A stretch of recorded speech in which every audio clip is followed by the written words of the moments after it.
under the Section 107 of the Copyright Act 1976.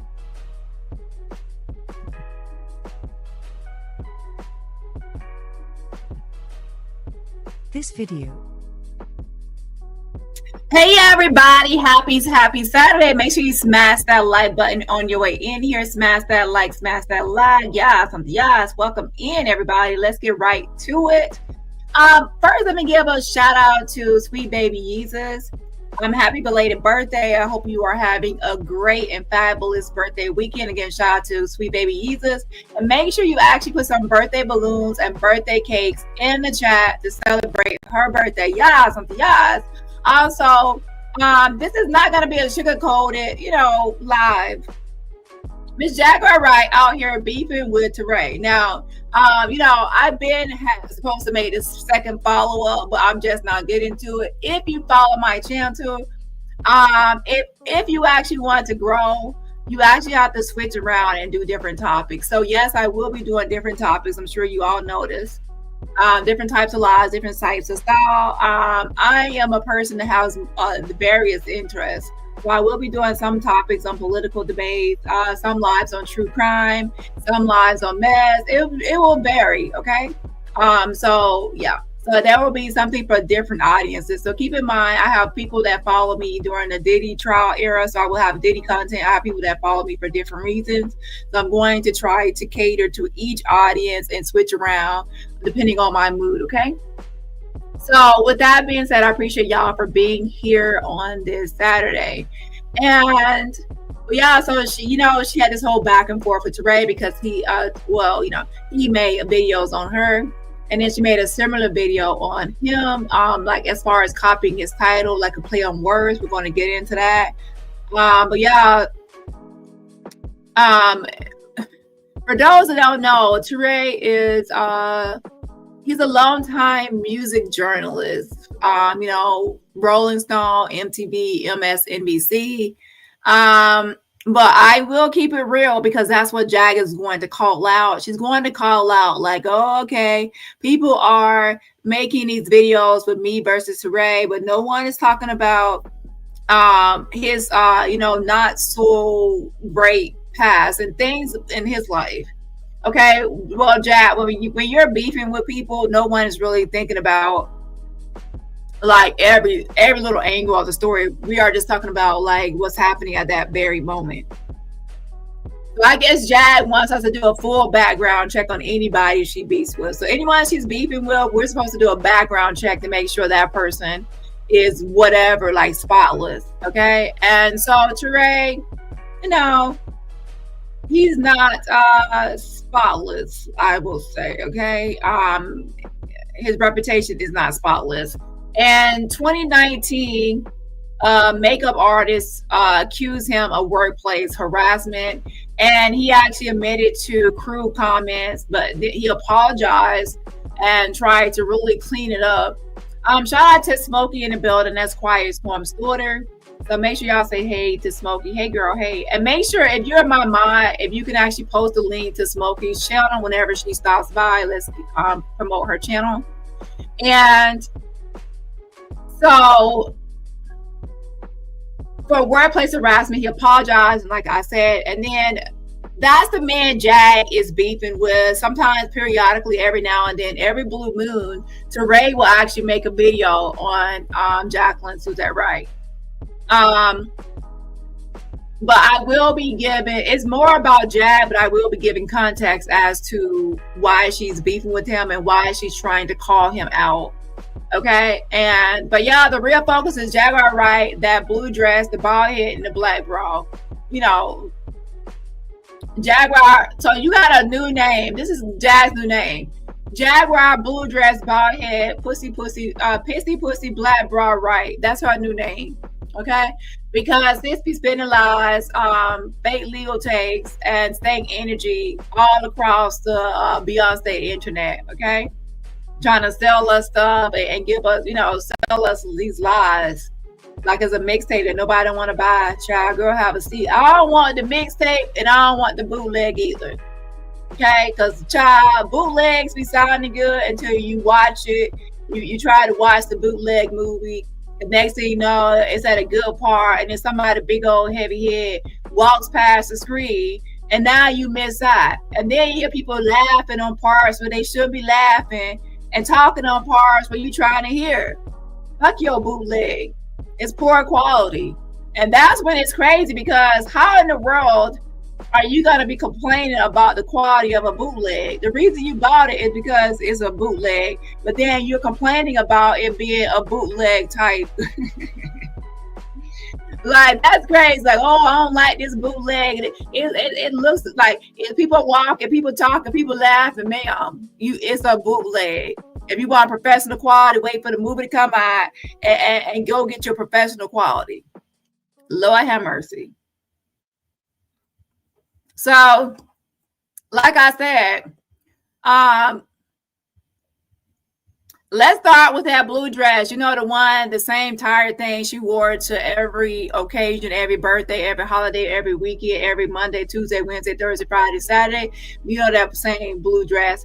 You know, well, to be honest, now that the blue dress is gone, I think that we all went to sleep having nightmares of a blue dress chasing us. Like, we literally closed our eyes and a blue dress was just chasing us down the road. We're like, what the fuck? What? You know, that's the shit that nightmares is made of. A blue dress literally chasing you because you see it all the time. It's like, now you see it all the time in the daytime, and you go to sleep at night, and then you still see that freaking blue dress. It's like, oh my gosh.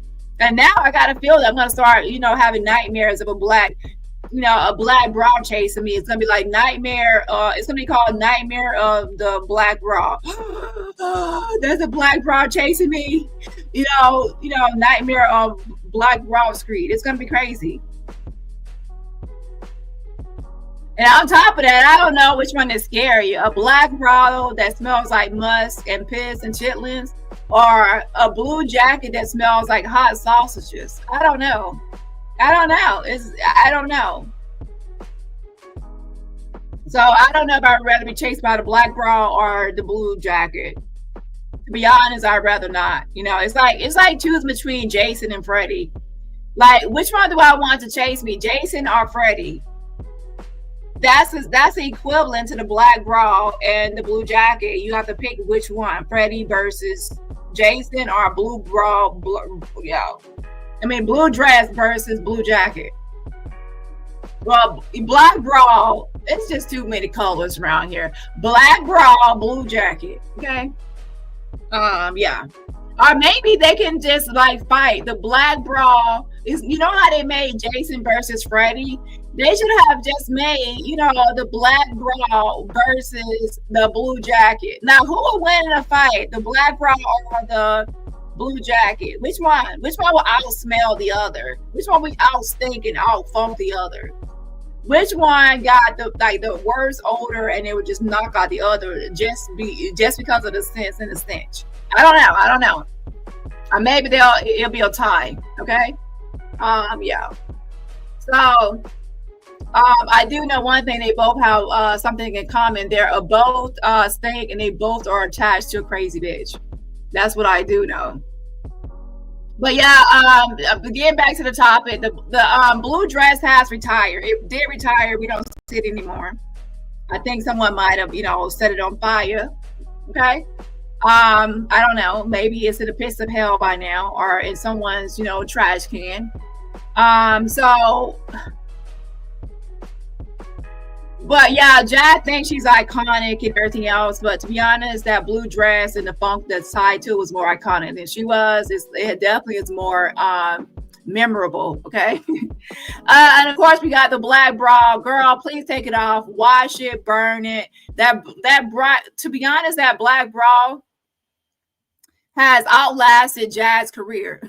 It literally has outlasted Jack's career. Now, Jack, if your bra has lasted longer than your career, then maybe you need to rethink and evaluate your life choices. I'm just saying. The black bra has lasted for a decade, and your career lasted as long as that Coca-Cola, Pepsi commercial, 5 seconds. So Jack's only claim to fame is when she stepped on stage with blue magic wreaths and a hot comb hairstyle that's very limp and stiff and on the top of the stage with Jay-Z 30 years ago. So every day she gets online and tells us, you know, how she was on the stage 30 years ago with Jay-Z and how she's a celebrity now. A mess. But yeah, so we're also going to get into Ada Santiago. We're going to get into Ada Santiago and the update. So shout out to all the people that, you know, defended Ada Santiago. Shout out to you. Give yourself a pat on the back. Oh, I'm just waiting for the case to be over. And Ada, who said Ada is guilty of child abuse. Oh no, Ada is in a coma. Oh, Ada is in a coma. Poor Ada. Oh, Ada. Ada's the troll farm almost caused Ada to unalive herself because they was doing something with Bonnie, and then Bonnie and the troll farm, they caused Ada to be in a coma, and I don't know what I'm gonna do. She sent me a picture, but I don't know. I'm not gonna show you the picture that Ada sent me because I don't know. I don't want you to see the picture that Ada sent me. She sent me the picture, but I'm not gonna show the picture because you want to see the picture. And it might be the 7-year-old picture by that. I'm not going to tell you what picture she sent me because you don't know, Dani. You don't want to see the picture. And Ada is just a regular person, so why do you care what Ada do? Huh, Dani? Huh, Dani? Huh, Dani? Huh, Dani? Huh, Dani? Girl, you say my name one more time. Huh, Dani? Oh, and Dani, and Dani. Oh, Dani took my YouTube channel. Oh, she terminated my channel. I want my channel back. It was a promise. You broke your promise, Dani. Oh, you're not honorable. You did not keep your end of the deal. Oh, we had the truth. Oh, I believed in you. Oh, I trust in you. Oh, I believe my enemy would do right by me. Oh, I believe my enemy will do right by me. You're my enemy. Oh, but I trust in my enemy. Oh, I'm so stupid. I'm so dumb. I know I was in a cult. Jag brainwashed me. Child. So, here's the update, ladies and gentlemen. Ada Santiago pled motherfucking guilty. Let's talk about how Ada Santiago pled guilty to child abuse and child endangerment. Let's talk about it. Let's talk about all the naysayers and all the people out there that have went on and on and on about Ada, justice for Ada, when we over here said justice for the motherfucking kids, bitch. Let's talk about it. My, let's look at the motherfucking receipts and the motherfucking documents, and I will be getting more documents next motherfucking week on Ada Santiago and how she pled guilty.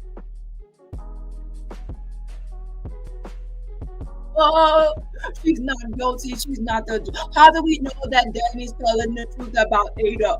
How do we know that it's the truth? Oh, how do we know? Because Ada is not. No, that her kids was taken from her, and her kids did not deserve to be taken from her. The kids should be with their mother. Oh, the kids should be with their fucking mother.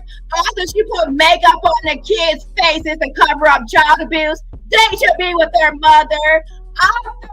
The kids, where the boyfriend Lewis actually, threatened to make one of the little girls go missing. He said, when the CPS worker comes to check on you, they won't find you. They won't find you. That's a threat to disappear the child, that you will make her go missing and no one will be able to find her to help her or assist her from your abuse.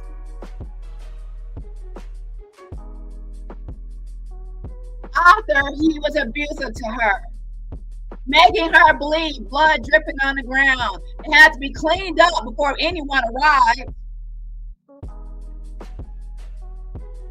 And then you have the freaking 3-year-old little boy that's abused from his head to his freaking ankles.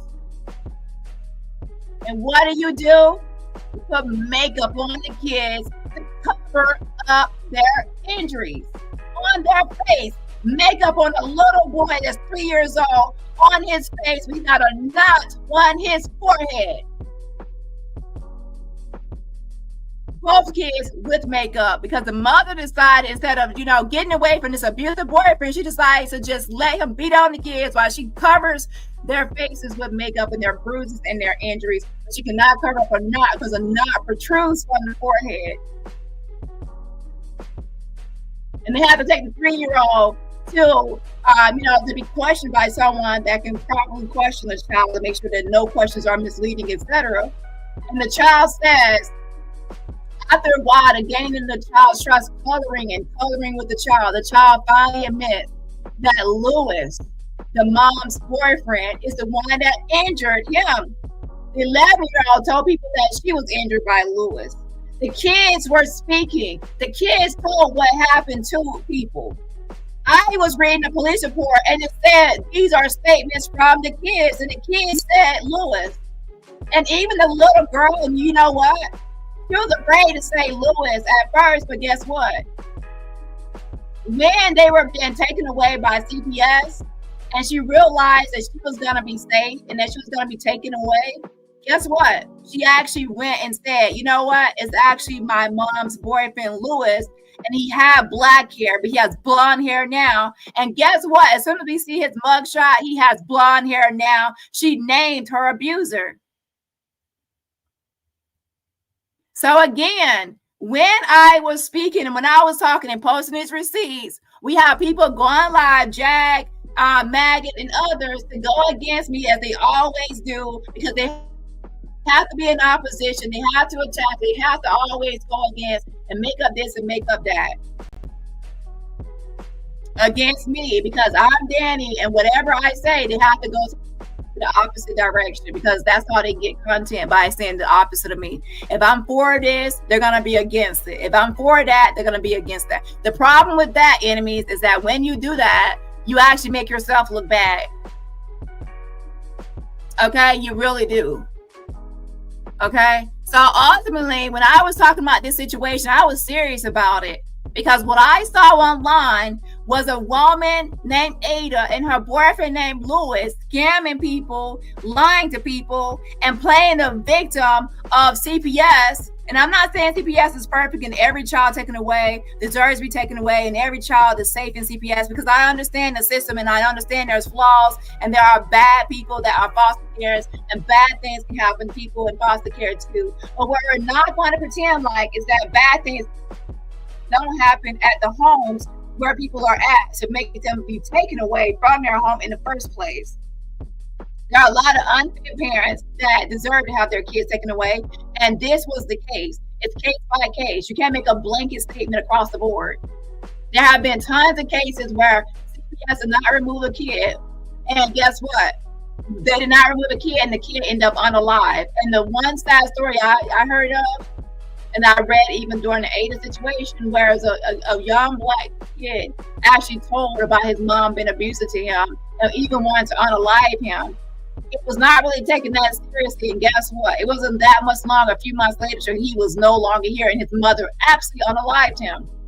So when children speak up about abuse, you have to freaking listen when kids speak up about abuse, because it takes courage to speak up about abuse. It takes bravery and to speak up about abuse, to actually go and tell on someone, because maybe you love the person, maybe you trust the person, and maybe you feel vulnerable or even scared. So for you to approach an adult or anyone and say, hey, guess what's happening at home? Guess what's happening? I'm being abused. That takes bravery and courage. So when someone names their abuser, when a child is brave enough and has the courage to name who their abuser is and say, hey, this person has abused me, and we have to take that seriously. So it was very disgusting to see people out here going against the actual receipts and the proof, because I wasn't just saying it out of my own mouth, and it wasn't from the police. It was actually the children's and their statements that were taken from the police.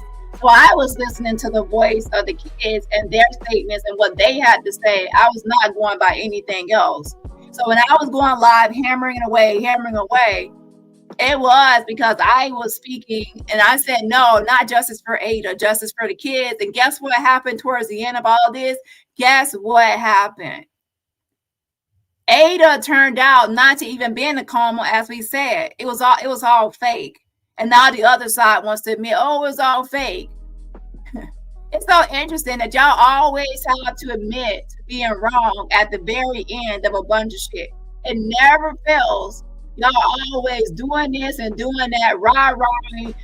It's like everything y'all have planned at the very end, it fails. It keeps on failing and failing and failing. Things take a twist, things takes a turn, and then boom, it doesn't come out as you expected it to. Okay, so with that being said, Ada was not in a coma. Ada is an abusive mother. So all y'all people go on and on and on and on and on, thinking y'all know everything. You're actually wrong. And that's the whole importance of actually using your brain and also your common sense, your instincts, and also just listening and paying attention to what's going on. Not just thinking about how you can try to win against Dani and win against Dani, but how you can actually just tell the truth. A lot of y'all want to win against me so bad that you're willing to lie to try to win. And that's your downside, because no matter what, I'm going to stick to the truth to win. And I don't have to I don't have to compromise my morals or my values or my beliefs to win. You have to. And that's the difference. Okay. So let's look at this document.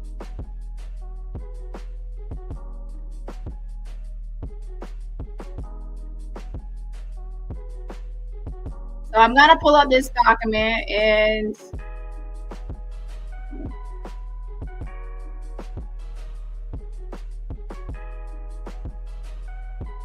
so, as I said before,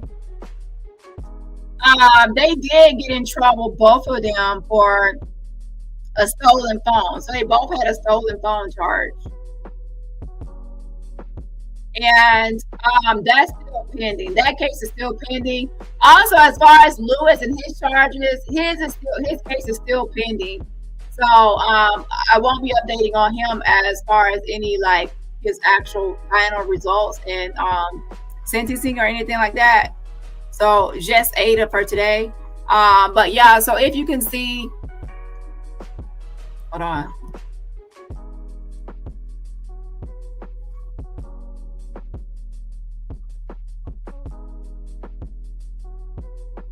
And also, people are always deflecting away from their scams. People need to go live and talk about how they stole $1,000 from their subscribers. Yeah, you stole $1,000 from your subscribers. Recently got paid on the 21st, and there's still no lawsuit against me. And you just spent the money. Yeah, you're a scammer. Okay, there's always a deflection away from the scam. But anyways, so this is Ada Santiago, and the endangering. She had these charges of 3 charges of endangering the welfare of children.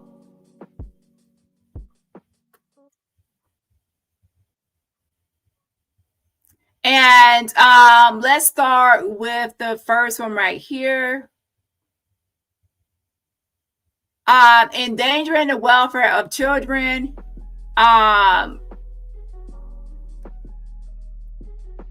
And she was given probation right here. And then she also pled guilty. She didn't plead not guilty. She pled guilty to that first count of endangering welfare of children. Press 1 if you actually see that. Okay? And that's a felony 2. For endangering welfare of children, felony 2. She pled guilty. She has probation for that. And that's for 2 years for that one. And then the second one, she also had another endangering the welfare of children, and then she had another guilty plea of felony 2, and then she got sentenced to 1 year of probation for that one. And then another one right here, she has endangering welfare of children, the count 3, and then she has another 1 year of probation. And it says its probation is consecutive, so she has 4 years probation. So she's on probation for 4 years because she obviously took a plea deal. This was something that when you take a plea deal, a lot of times it's because you know the evidence is stacked up against you. What evidence? Because they took photographs of the kids' injuries. They have the kids' statement and photographs. They also have doctors. He actually like hit the kid, and then her noodles fell, and then her hands got burned. And when he hit her, she was bleeding, and I think in the nose and mouth area. And then she had to go in her room, and then he kept her in there in the dark room or whatever for a long time. So, when they came out, they had already mopped up the blood that was spilled on the floor from her body. So that's three counts of endangered welfare of children, probation for each count, and 4 years total probation. And obviously, she got a plea deal because she probably would have been sent to jail for a longer period of time. So she obviously just pled guilty and took the lesser sentence. Now we're going to wait now for Lewis for his update on his case and what he's going to be charged with, okay? And so that's the update on Ada Santiago. Hold on.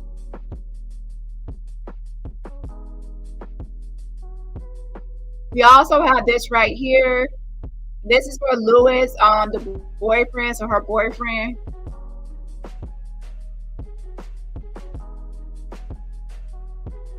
And he has a whole slew of charges. Aggravated assault, victim less than 13. Aggravated assault, victim less than 6. Victim less than 6, another one. Endangered welfare children charge. Endangered welfare children again, another one. False imprisonment, terrorist threats with intent to terrorize another. That was a threat to make her go missing. Simple assault, and possession of, he had drug charges as well.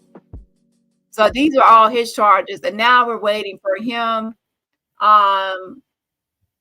to finally get to sentencing, and that could take a long time. But we will see. Like I said, periodically and every now and then, I will be looking into it, and then I will update y'all as it comes in. Okay, hold on.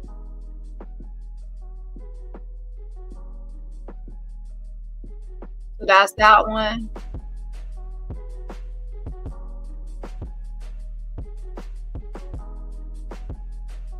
And then I also will be updating you all on the actual phone theft. And watch my previous videos to understand what happened with the phone theft. I'm not going to review that again, but pretty much a phone was left at a rental car place, and they saw the phone was left by someone. And then once that person was out of sight, they took the person's phone. Well, Lewis took the phone, and he had Ada hide it on her body. And then they both got into trouble, okay, for that phone. And when the person came back to get their phone, they were pretty much like trying to pretend like they never had the phone or did anything with the phone. But both are in trouble now. They both have been charged with the theft of that iPhone. Okay. Yeah. And this is another one, just a document showing Lewis charges again.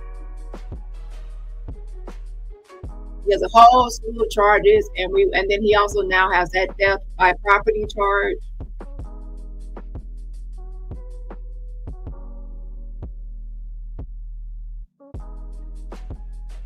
And this is just more detail about Ada. As you can see, the same thing on this one. Probation, age 27, probation. 4 years of probation in total consecutive. And she pled guilty. So Ada Santiago pled guilty. So guilty as charged. And next motherfucking caller, guilty. Now, are y'all surprised? Not me, because I knew the truth. I knew the answers. I knew it. It's like common sense. The kids, why would the kids lie on their mom, who they obviously that's their mom? And also the way Ada spoke about her daughter was disgusting. She's like a type of person that would be jealous of their young daughter. It's weird. Shout out to She Paints in the building. Thank you so much. It's happy Saturday. Shake them haters off. Yes, I appreciate it. She Paints. Thank you so much for the fan funding. Super appreciate the support. And also thank you so much for getting memberships. If you already get to the membership from She Paints, please say thank you for the gift the membership. Again, please say thank you for the gift the membership. And everybody else, remember, support my channel for free just by what? Hitting that like button. So let's go ahead and get into Jag, because I also have another live scheduled for tonight, because I want to talk about 2 different topics for today. On the Saturday, squeeze in 2 lives if possible.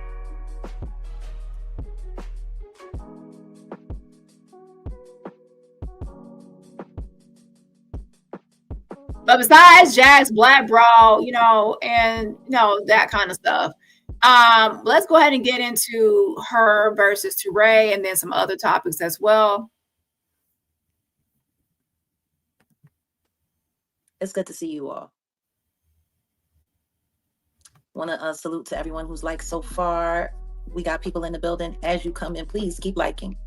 It's been an interesting weekend. It's a holiday weekend, and the internet has not taken a vacation. The internet is not at all at work. It's wild. Yeah. But this is the last day of the month, and we wanted to wrap up this month. I know we've been saying, that the update was coming up, but honestly, every time we go to do it, other things happen, things that need to be included, things that need to be addressed. And so here we are. I think we've finally gotten to the point where we can address things. All right, let's just say hey to a few people in the building. Let me actually I want to look at some of y'all's comments, okay? As far as it pertains to the whole Ada situation, okay? Because a lot of y'all have been here from the beginning with this Ada situation, so I would love to see your thoughts were in the comments really quick, okay? RC117 says, in all seriousness, I pray for the well-being of those children. Exactly. Why even have kids? Exactly. Ada is one of those for my man where she would put, the man before her kids. That's the type of person she is. And like, even after all this stuff, she still went on to try to scam people. And then she tried to get more money by sending me some fake documents. And then we already went over that. The whole Ada situation is just crazy. She's just a scammer. She's living a crazy life. And to be honest, I really don't think she probably misses her kids like that, because she cares about that man more than her kids, Lewis. And she had the kids at a young age, because the last person she was with was like an older guy. So I believe she had the kids at a young age, and she probably didn't have time to just live her life before having a bunch of kids. And I believe that she's probably enjoying her lifestyle without all her kids, and just having the boyfriend and not the kids. So everyone's like, "Oh, Ada, help her give her this money." I told y'all she wasn't using no money for no lawyer or do anything to try to get those kids back. That money was for them to go on vacaciones. Feliz Navidad, vacaciones. They were going on vacation and stuff. They were out here scamming people. I saw right through it. Sherry says she's not following no lawsuit. She now uses Dani's full correct channel name, Dani Robertson, her thumbnail. She scammed her subscribers. She's been a cloud chaser, and she'll always be a cloud chaser. That's all she has been doing, and rewriting history. And by the way, people always got to hold on 1 second. Got to understand, I don't care about anyone bashing me, criticism, opinions. I don't care about any of that stuff. That's trying to make me seem like I'm somebody that's sensitive and I don't want anyone talking about me. That's ridiculous. I can give it as good as I can take it. That's ridiculous. My issue is defamation. And then it's so crazy that people can't really grasp that concept. Defamation is when you're lying on someone and you're making up stuff. And it's not real, and it's fake, and it's false. False doxing, slanderous stuff that's not true about me dating Sammy, and I'm the soul cyclist, I'm this, and I'm that, I'm Daniel Allen, I'm a baby killer. All of that is that's not commentary. That's defamation. Yeah. So with that being said, people need to understand, I don't like defamation. It's not about, oh, I'm talking about Dani. Oh, I don't like how she reports on this. I don't like her opinions on this. I don't like, that's showing opinion. If you bash me, oh, I don't like Dani's laugh, her voice, I don't like her channel, I don't like her content, I don't care. That's your opinion as well. defamation is not an opinion, it's a lie. So you're a liar. So when people lie on you, they like to spin it as free speech and as, regular conversation instead of what it is, truly defamation. So if you have anyone out there trying to minimize and say, oh, I have a problem with critique or opinion, no, it's actually lies and defamation I have a problem with, not opinion or just regular, criticism. You can critique me all you want. I don't give a fuck. I critique people, I expect to be critiqued. However, lying on people and making up shit and false doxing is a no. Okay? Comprende. And I really don't think, press 2 if you actually understand that concept. It's like some people have a hard time grasping or understanding the difference between defamation and free speech, and defamation and harassment, and defamation and criticism. Okay? There's a difference. So it just like, it's so weird. And I feel like the people know what they're saying and what they're doing when someone says, hey, I don't like defamation, and they say, oh, you don't like criticism. Oh, I don't like defamation. Oh, you don't like criticism. You don't want no one to say they don't like something. No, I don't like defamation. I don't know what lies. Oh, you don't like. It's like a repetitious thing. It's like you're a DBU. That's when it gets a Diabetes University and a narcissist and gaslighting, because you hear exactly what I'm saying. Defamation. Oh, criticism. Defamation. Oh, you mean criticism. Defamation. Criticism. That's how it's DBU. Defamation. Criticism.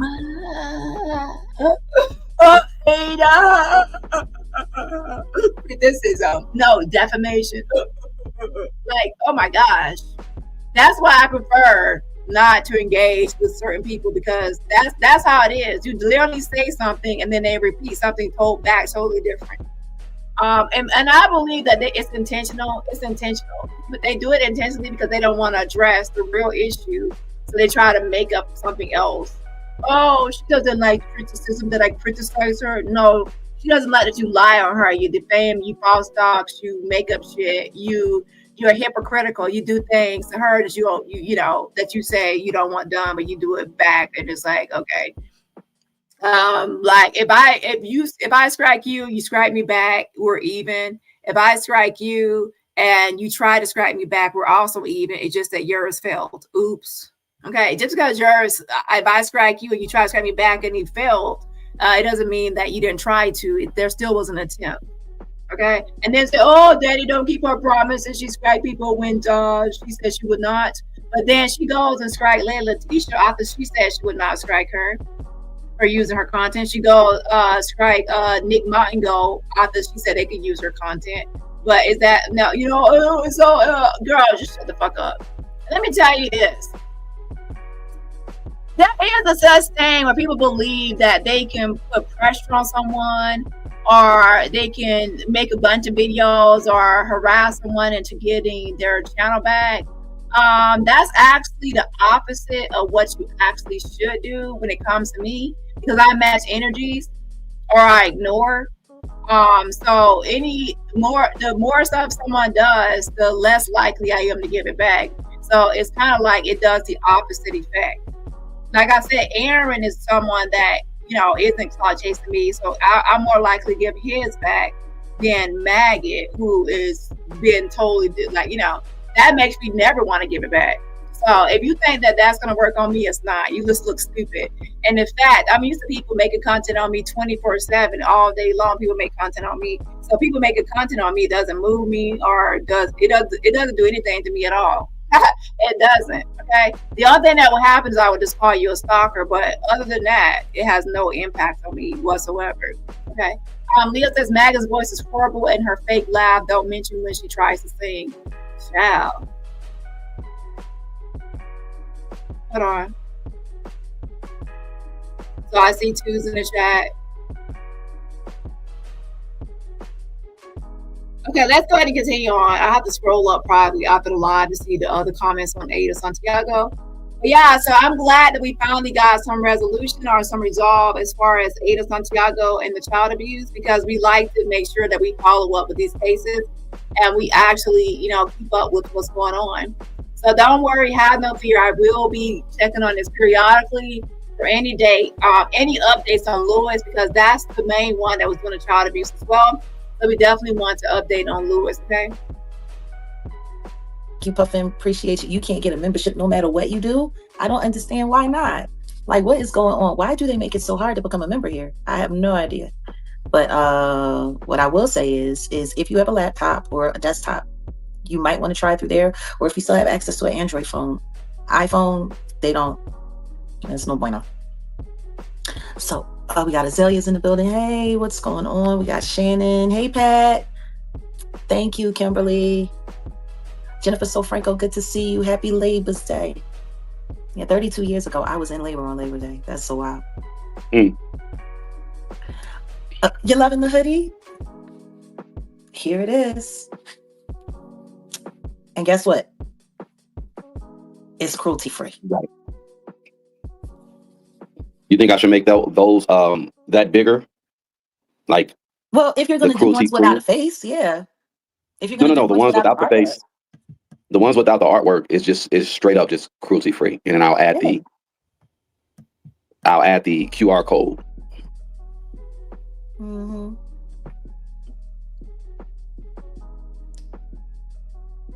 I hope so. I hope everyone can get one. And I hope everyone enjoys rocking. I'll tell you one thing, they feel good. It's so funny though, because this one is so big on me. I wasn't expecting it to be this big. You know, everyone talks about how I'm huge and how I'm obese. And that's funny because this is a large and I'm swimming in it. Yeah, I need to get you a medium, but I figured just get you a large. I mean, you know, hoodies are supposed to be a little baggy anyway. Here's the thing as well. It's like if someone I don't want anyone to speak for me, and no one can speak for me anyway. Like, okay.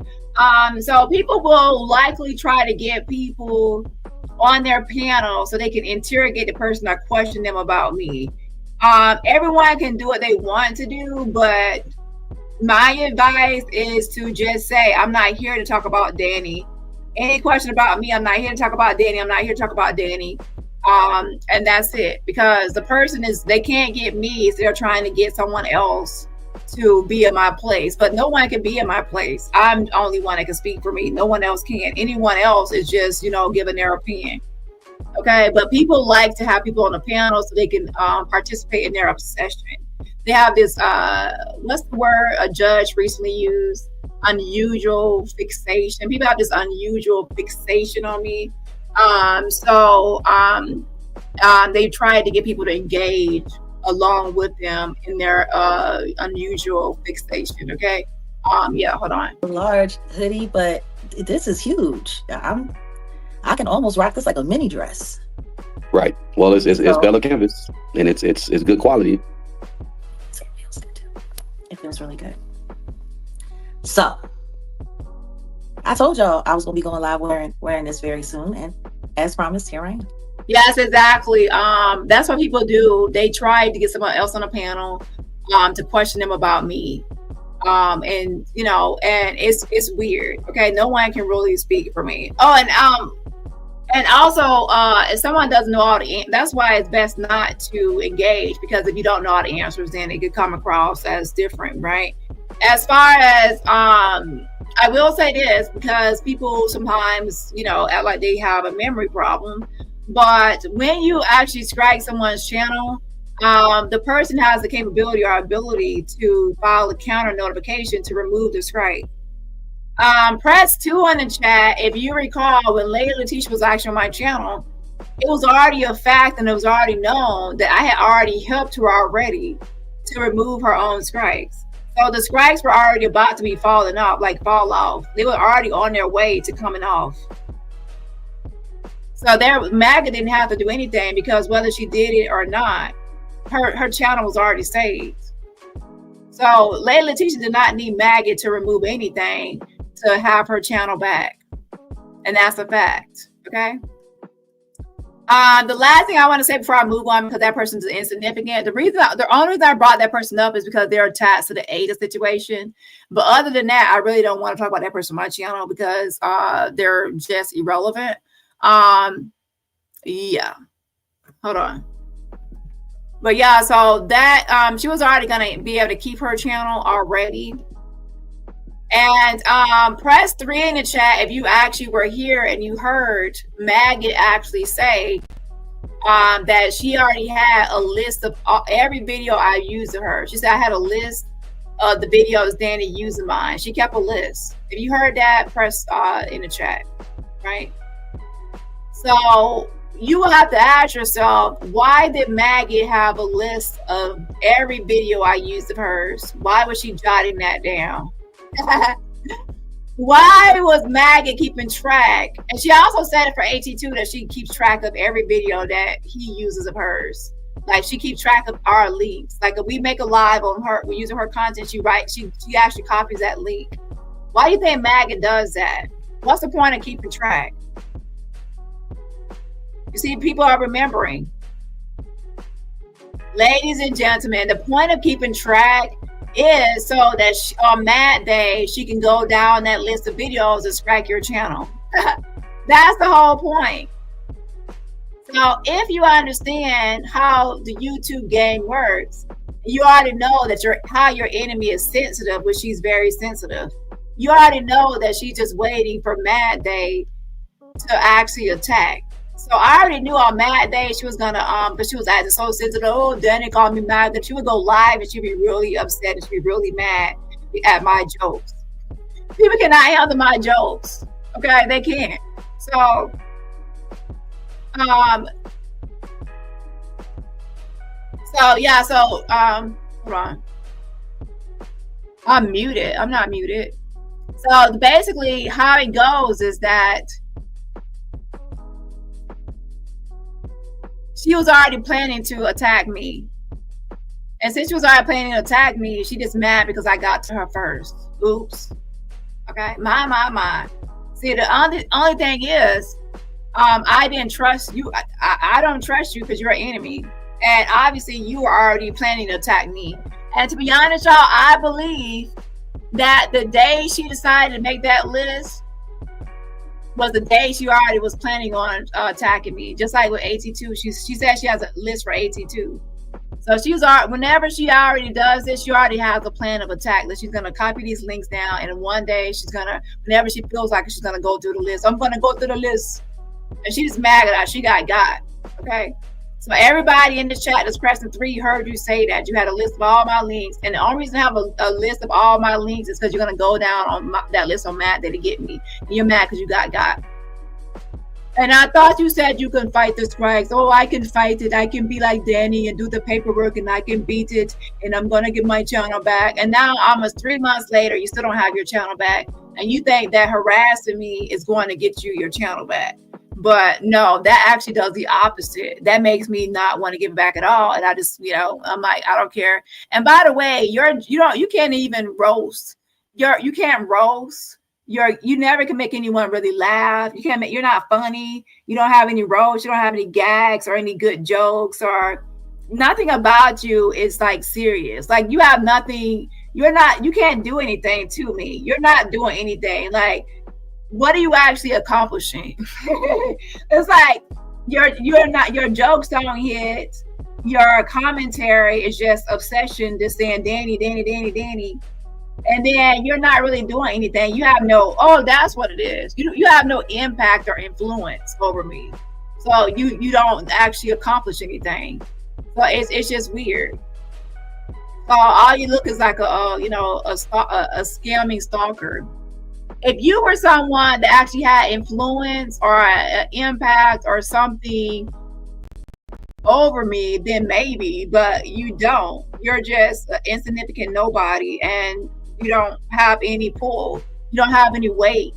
So you're not really doing anything to me. It's like a little kid trying to hit you, but they got these little fists. So you know the little kid is trying to hit you, but their little fists don't hurt you. Like their little hits or whatever they're doing, it doesn't phase you, it don't hurt you. It's like, you see it happening, but it doesn't do anything. So that's what it's like. It's like a little kid having a temper tantrum. Oh, I'm having a temper tantrum. And I think my temper tantrum gonna get me my way. Well, a temper tantrum doesn't get anybody their way. Not over here. I'm a strict parent. No, Get your ass up. Don't be on the Walmart floor screaming and hollering because you want a Tootsie Roll. So that's how I see Maggie. For anyone wondering, it's like a little kid throwing a temper tantrum. They don't have a big vocabulary. They're limited vocabulary. They look a hot mess. They're wearing, little kitty headgear and headbands on their head. They're childlike, and they're thinking they're throwing these hard punches, but they're mediocre. And they're, to be honest, if you actually my Discord, you know that I don't even watch her full videos. I skip around, I skim around, and hopefully have time skip our transcript. She's boring, and most people want to skip her because her voice is annoying. It's like nails on a chalkboard. So with that being said, yeah. So anyways, hold on 1 second. Shout out to Ahmad in the building, says Ada is not back from vacaciones. Feliz Navidad. I'm not back from vacaciones. Yeah, she's not from vacaciones, so well, I mean, now she's on probation. Now I'm waiting for Lewis to get his turn. Lewis, where you at, boy? Yeah, she chose a man over her kids, and that's why she's in the predicament that she is in now. But yeah, everybody else, remember, support my channel for free just by what? Hitting that like button. Feliz Navidad, I'm on vacaciones. She was like smiling from ear to ear like a Cheshire cat in that damn pool. I'm like, Ada, yo, scamming ass. But, it's obvious that the people that were protecting Ada are scammers themselves. So they already knew, like, oh, I'm going to protect Ada because I'm a scammer too. I just got $1,000. That girl kept on saying, let's go to court. I want to go to court. Let's go to court. I want to go to court. I need $1,000. And then got $1,000. And then got some Krispy Kreme donuts. She got them Krispy Kreme donuts, them Twinkies, and them oatmeal pies. Child, she done got them Luddy Buddy bars and them Star Crunches and she got them glazed donuts and them powdered donuts and them cinnamon donuts. Child, she done got that whole double stuffed Oreos on everybody. She done drove to McDonald's, get them down two for whatever, $1 apple pies. Child. Was eating good in the neighborhood, had Uber. As soon as DoorDash pulled up, Uber Eats was pulling off. It's like, damn, and you just got Uber Eats, and now I see Uber Eats on your doorstep, and now I'm DoorDash. I'm gonna put your DoorDash next to your Uber Eats. She was up there eating good, Jack. Oh, now I don't have no more money. I spent it all. Oh, I spent it all, and I got a Canadian lawyer to look over things. Yeah, so now that I spent the money, I need more money. Make it win. If you love your bat, do all.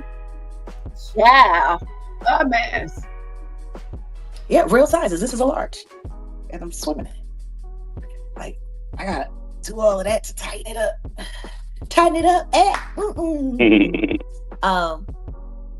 But yeah, so who else do we got in here? Young Jay's in the building. We got Black Panther Creative in the building. What is this? Small print. Yeah, cruelty free. Okay. So what is can we get? So RC111 says we're still waiting for the broken gauging camera footage. Well, RC117, I'm not going to give you nothing until Danny answers my questions, and then once Danny answers my question, I will give you the picture, and just like I did with the Ada picture, I will give it to you when I feel like it. Don't ask me no more questions. I feel like you are a pig. There's a pig in the house. Pig up, pig up. The Avenger in the house. Pig up, pig up. Oh my gosh, that girl is like a child. She acts like a 6-year-old. Oh, pig up, pig up. A pig is in the house. She really be thinking that she's doing something by saying, oh, I'm gonna call someone a pig and all. That's my big roast and my big joke. You're a pig. You're a pig. That's the biggest joke you can do is call someone a pig. I hate to say this to you because I hate to be this person, but if you look like a pig, live like a pig, and smell like a pig, then oh by golly, you might be a pig, maggot. So pig is, to be honest, you should change your, channel emoji to a fucking pig. Because that's more fitting for you. I'm just being honest. Now the owl and you have something in common. You both have a bobblehead sitting on top of a stomach. So you're just a head on top of a stomach. That's so a head and a torso ass bitch is exactly what you are. Head and torso. Head, torso, knees and toes. Head, torso, wobble, knees and toes, eyes in, ears in. I don't clean my ass bitch. Okay. So with that being said, you might as well change your emoji to a pig. It's more fitting. And that's even more laughable to say a 3.9 GPA. Lord have mercy. I think she forgot the negative sign, so maybe a negative 3.9 is more fitting. Negative 3.9. There's nothing over there to say, I don't know the difference between an interval. I told her to research intervals, and she started to research integrals. I don't know the difference between an interval and an integral. Why Daddy said integral? What's integral have to do with it? I never said integral. Yikes. So essentially, if you're not on my level, I don't see you as a threat. Can someone find me someone that's more intelligent to be my op or my enemy? Because I don't want to deal with DBU people because they are stupid. Okay. I'm just being honest. And even right now, a lot of DBU students are being stupid, thinking that they on to something or have something, and they don't even know the have. Yeah. So we will see how that all plays out. Okay. Of course, being DBU, not doing their full research, just believing things because they hear it, and not actually doing their research to actually look into things and how things can actually pan out or flow. You catch my drift. Okay. But yeah, so let's go ahead and get back to this video. Okay, hold on. This color with cruelty free on the middle of it. I don't know. I can arrange those. It's really the ones with the cruelty free will just be black, but I can arrange to get that color gray, and cruelty free in the middle. Yeah. So yeah, no one is going to buy y'all cruelty-free shirts until Stupid GTV has a fucking refund. Have y'all fucking refunded Stupid GTV the money y'all scammed $700 something for interview? If not, then y'all are not cruelty-free. See, we got questions. Shannon, hey Shannon, where are where the receipts? Hey, lovely Roy, what's going on? All right, so Pooch 3E. Your truth stood the test of time. Been watching you last 4 or 5 years, and you're still standing on your sword and shield. That's what's up. Thank you, Pooch. Sloan says, don't forget the boom boom cream. Oh, you want to know what I do with the boom boom cream because you want to know about my private parts. I don't know why people like to have conversation about my private parts. That's not a conversation to be having about my private parts. But I put Vagisil on my coochie after I don't take a bath for like 6 days, and then after that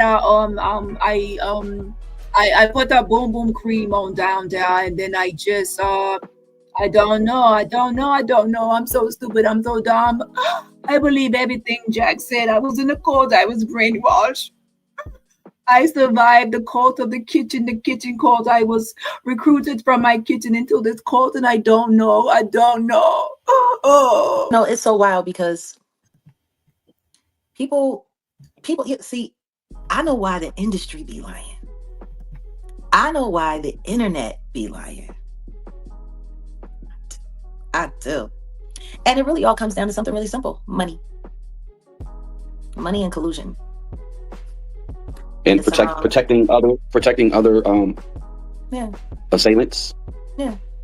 So I was looking up RICO for dummies. RICO for dummies. So everyone is dumb and you're the only one that can understand RICO. Okay. And what it says here is the Racketeer Influenced and Corrupt Organizations RICO Act is a federal law designed to prosecute individuals involved in a criminal enterprise through a pattern of racketeering activity. Instead of charging individuals for single crimes, prosecutors use RICO to charge multiple people for crimes committed to achieve a common criminal goal. Key elements for a RICO charge include an enterprise, a pattern of at least 2 predicate acts, specific crimes, within 10 years, and an impact on interstate commerce. Yeah, you're reading RICO for Dummies, and the dummy is actually reading a book. Yeah, she's reading RICO for Dummies like she discovered the law. Yeah. Okay. Penalties are severe, including significant prison sentences, large fines, and forfeiture of all ill-gotten assets. Let me say that again. Penalties are severe, including significant prison sentences, large fines, and forfeiture of all ill-gotten assets. I think people keep forgetting about that part. The forfeiture of all ill-gotten assets. I see feet.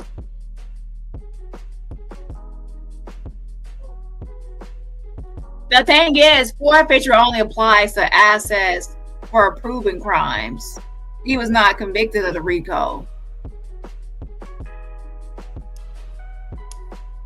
You know, I just wanted to really talk about that. The forfeiture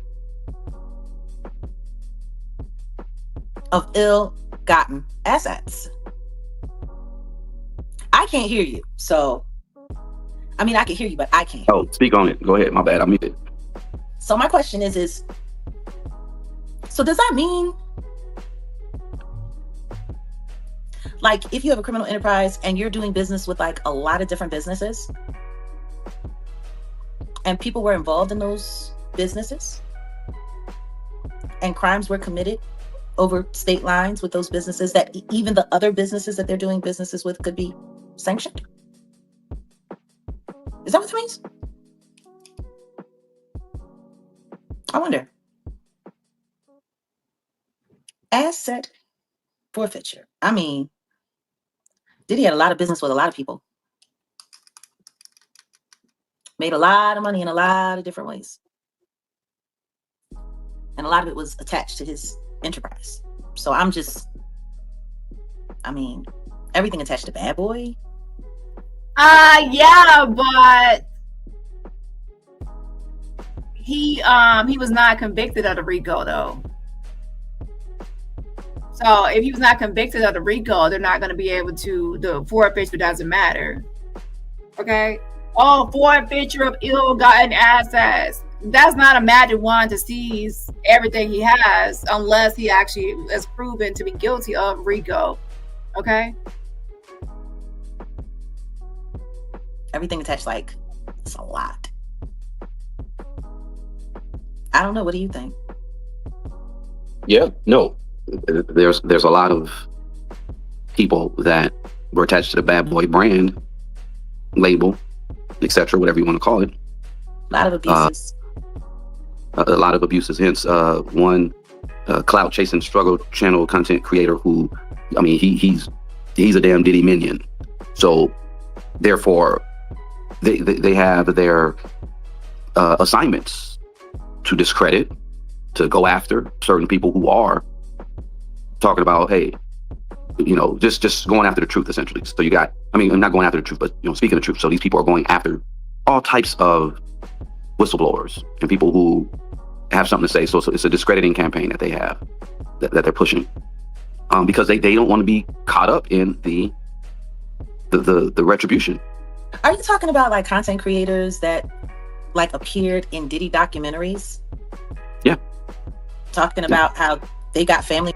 This right here is an attack on Touré, okay? And by the way, for this case, remember Diddy was not convicted of RICO. So since he was not convicted of RICO, the forfeiture is not going to be a penalty. Okay, so for anything else, he would really have to try to do a civil lawsuit or something like that. or some sort of sentencing of some sort of restitution. But otherwise, the forfeiture stuff is not going to happen because he was not convicted of an actual, RICO. Members internships Mhm. with the diddler. Yep. And if I'm correct, it was a nephew that it was later discovered he refused the diddler. So I'm gonna so by the way, they're trying to come at Touré because Touré came at Jag made a video. So DJ Cube says, "Ho, you are on the run. The law and Brian McKnight looking for you." Meanwhile, let me actually check on that, right? Let me check on those two cases. Number one, let me check on Brian McKnight case. And number two, let me actually check on the Dallas, Texas, her charges. Most likely nothing has really changed for the charges because in order for something to move forward, they need Jag in custody, and she's not in custody. So her and that black bra are still on the loose. Bolo, be on the lookout for a bald-headed bitch with a black bra, okay? Wanted out of Dallas, Texas. Didn't want to go and party with him. Right. He And didn't want that's to get down why with the get down. Yep. He didn't want to get down with the get down. he didn't want to So be Diddy back to- side. He didn't want to be freaked off on. He didn't want to be glazed up in that baby oil. Mm. Or the body excrements. Oh, ugh. Ejaculates. That's funny. Because that's just funny. That you would do an interview exposing that and then turn around months later after the case is over and defend the same person that he actually harassed your own nephew. Because see, that's what that was. That's exactly what that not were, what that what that id. Unless your nephew is a liar, then Well, that would mean You gotta. You gotta peep. Like, for those who don't know, you can go to my channel and you can see who we're referencing. Appreciate you. We woke now. We appreciate that. Wow. So yes, Dusty made a short video, and everyone knows that he can't roast or gag or joke or anything. So he did try to make a video coming at Touré, but yeah. So obviously, when Dusty does that, he's trying to defend Jag and windmill for Jag, but it doesn't really work. I'll be honest. He or she, $50. Appreciate you. thank you. But you can go over to my channel to see exactly what we're talking about, who we're referencing, etc. But the point that I was going to make is this certain content Thank creator, put him in touch or had him working for Diddy, got him hooked up with an internship with Diddy, and then when it all came down to it and he got fired, you notice how he stated, because he said it himself, family reached out and were like, they didn't want to say nothing. So their family's probably been looking at them kind of side eye, like, why, what's up with that? Why did you, I mean, you get what I'm saying? Why did it end? Why did it come to an end? I didn't want to go party with him. I didn't want to let him freak off on me. That's your family. I don't know. Maybe you just made it all up so you could be in the documentary. I don't know. I have no idea. What I do know is that y'all should go over to Sentinel West and see the receipts of the Black Christopher Lloyd in full swing. It's wild because somebody came through and left a comment on another video asking whether or not I had seen or was responding to that foolishness. I don't know why. I don't know why people want that. For me to go out of my way to give people engagement, because see, that's how it works. I say something about it, I do a video about it, and then 20 other content creators get to do a reaction to it. So, for those unfamiliar, I will pull up a couple of articles on who they were talking about Touré and what happened with that situation, but I pretty much summarized it at the beginning.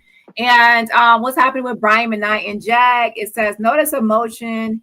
It says for extension of time to file proof of service and to serve defendant filed by plaintiff Brian McKnight. Motion set for hearing on October 20th, 2025 at 9 a.m. before the judge. And it says attaches a declaration. And then what is this? It says motion order in chambers order to show cause by the judge. The court orders plaintiffs to show cause why this action should not be dismissed without prejudice under federal rule of civil procedure. Plaintiffs should file a written response within 7 days. Pretty much asking why there has been no service within 90 days. To file a response. I'm gonna actually download these documents so we can read them, okay? Give me a second. And then after that, I will check on the after I check that, I will check on the actual charges, okay?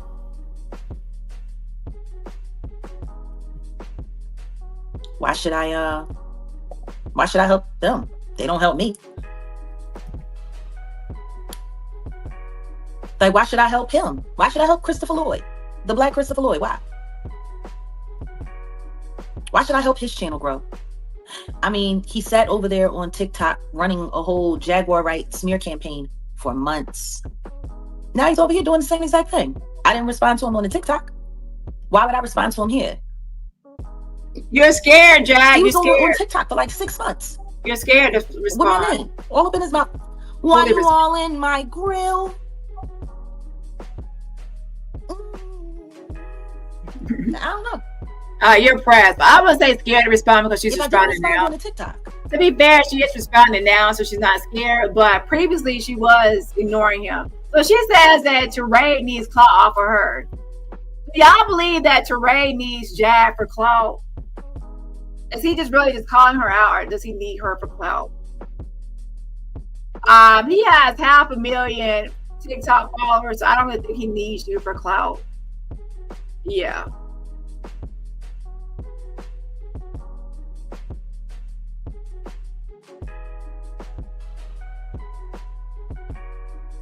Obviously, Jag is feeling a way about, him making these videos on her.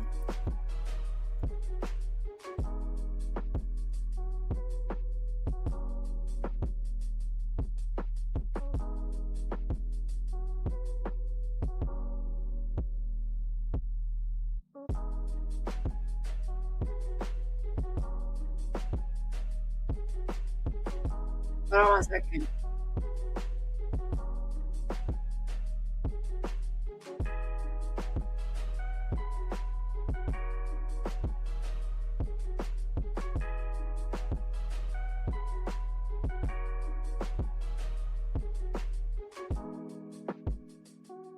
Jaguar Wright, please come to the front of the class, please. Miss Wright, you used to say that you would walk girls out of the freak-offs. Is that not true? You said in detail, with great passion, that you were walking them out of the freak-offs.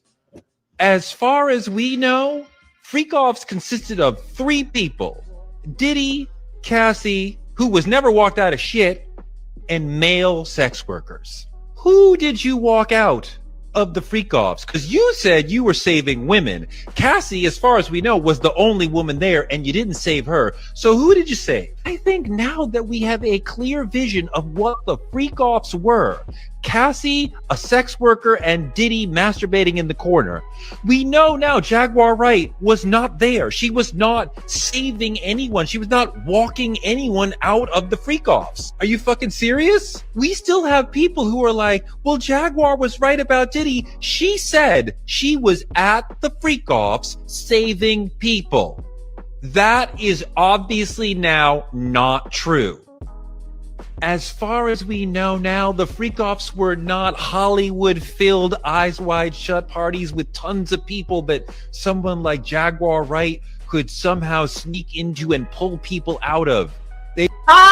Pause. We already know Jag with her big old heavy head and bald head can't sneak in nowhere. I bet Jag is one of the people that can't even walk like silently. She can't tiptoe. She can't sneak around. It's like thump, thump, thump, thump. So there ain't no way she can just like walk anyone out and in and out without being, heard. They were tiny things in hotel rooms. Stop telling me, well, Jaguar was right about Puff. She was not. That's why Jag is mad, because everybody, including us over here, have been calling her out for, being wrong about the Diddy freak-offs, okay? A mess. Ahem. Can Jaguar Wright please come to the front of the class, please? Miss Wright, you used to say that you would walk girls out of the freak-offs. Is that not true? You said in detail, with great passion, that you were walking them out of the freak-offs. As far as we know, freak-offs consisted of 3 people. Diddy, Cass...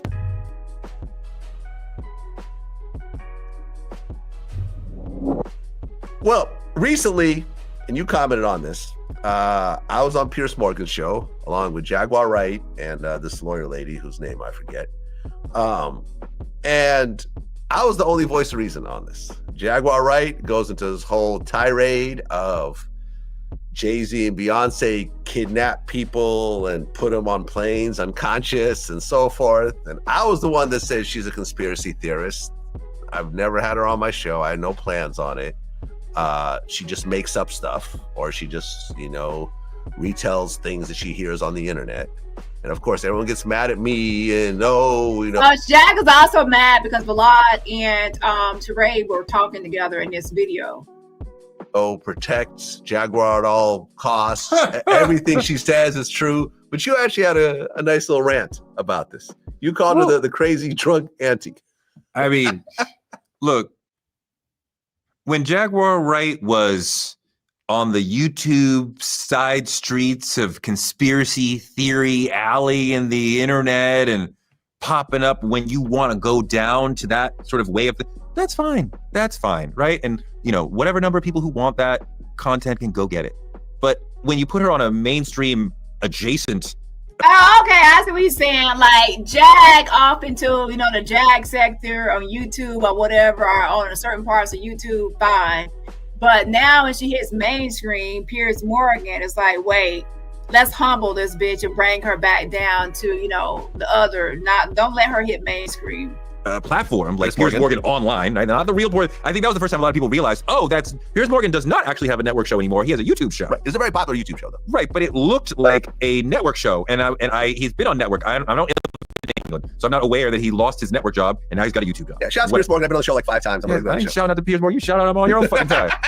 So that became untenable. Yeah, he said, shout out to Piers Morgan. He said, shout him out of your own time. He ain't shouting him out. A mess. People be trying, like, if you go on people's shows, somehow they try to get you to go along with what they're saying or to chime in on their conversation and go along with it because you're there. And he's like, that you do that on your own time. I'm not shouting him out.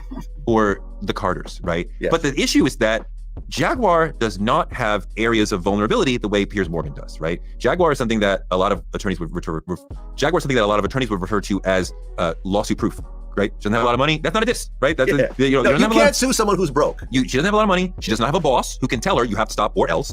And celebrities can't just sue every person who says something about them, right? Right. Now, when you go to Piers Morgan and he platforms you, well, now we have somebody who has a boss, Rupert Murdoch, and has some money. So if we sue you, we could actually change your life. Yes. And now I don't need to see Jaguar's hand, right? The cards in her hand to know that she knows she's not telling the truth.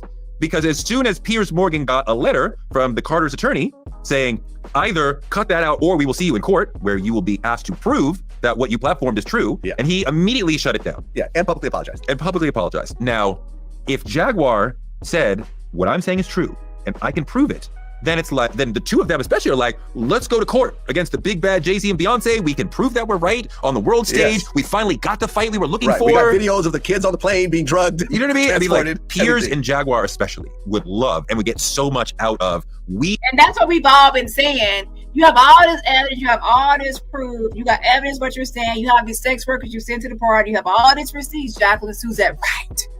But now, instead of actually saying, okay, sue us, y'all, Piers Morgan goes on and retracts the video, apologizes and does this and does that. That's behaving as someone that's guilty, not someone that's, or knowing it's a lie, not someone that's like, oh, well, this is the truth, like, sue me. We sued them back. We fought them in court. We had the truth on our side. We fought against the Illuminati Carters. Instead, they immediately folded. Yes. I mean, as they should. My question is, what did Piers know and when did he know it? Did he know that she was full of shit when they were talking? Absolutely. Or did he realize it when he got a letter from the Carter's attorney? He knew exactly what was happening. Look, I've been on Piers' show like, I don't know, 4 or 5 times. How embarrassing is it that if you go on someone's channel, Piers Morgan mainstream, and you say, I am telling the truth, I have receipts, and Piers Morgan, instead of saying, give me the receipts, show me the proof of what you're saying, just in case I'm sued, I'll have the evidence and the proof. So they'll, I really don't care if I'm sued because I know you're telling the truth and you have the receipts. Instead of saying, hey, what are the receipts that, they sue us, we got this, Jack. We got it, bald head. We got this, black bra. He instead, edits the video and apologizes. He apologized because he thought that maybe it could slide and he could get ratings on his Piers Morgan show. They call me to speak on whatever hip hop events. And when they hit me and said, hey, we want you to be on the show, at first I couldn't do it, but then they scheduled for a later date. Again, I was able to do that one.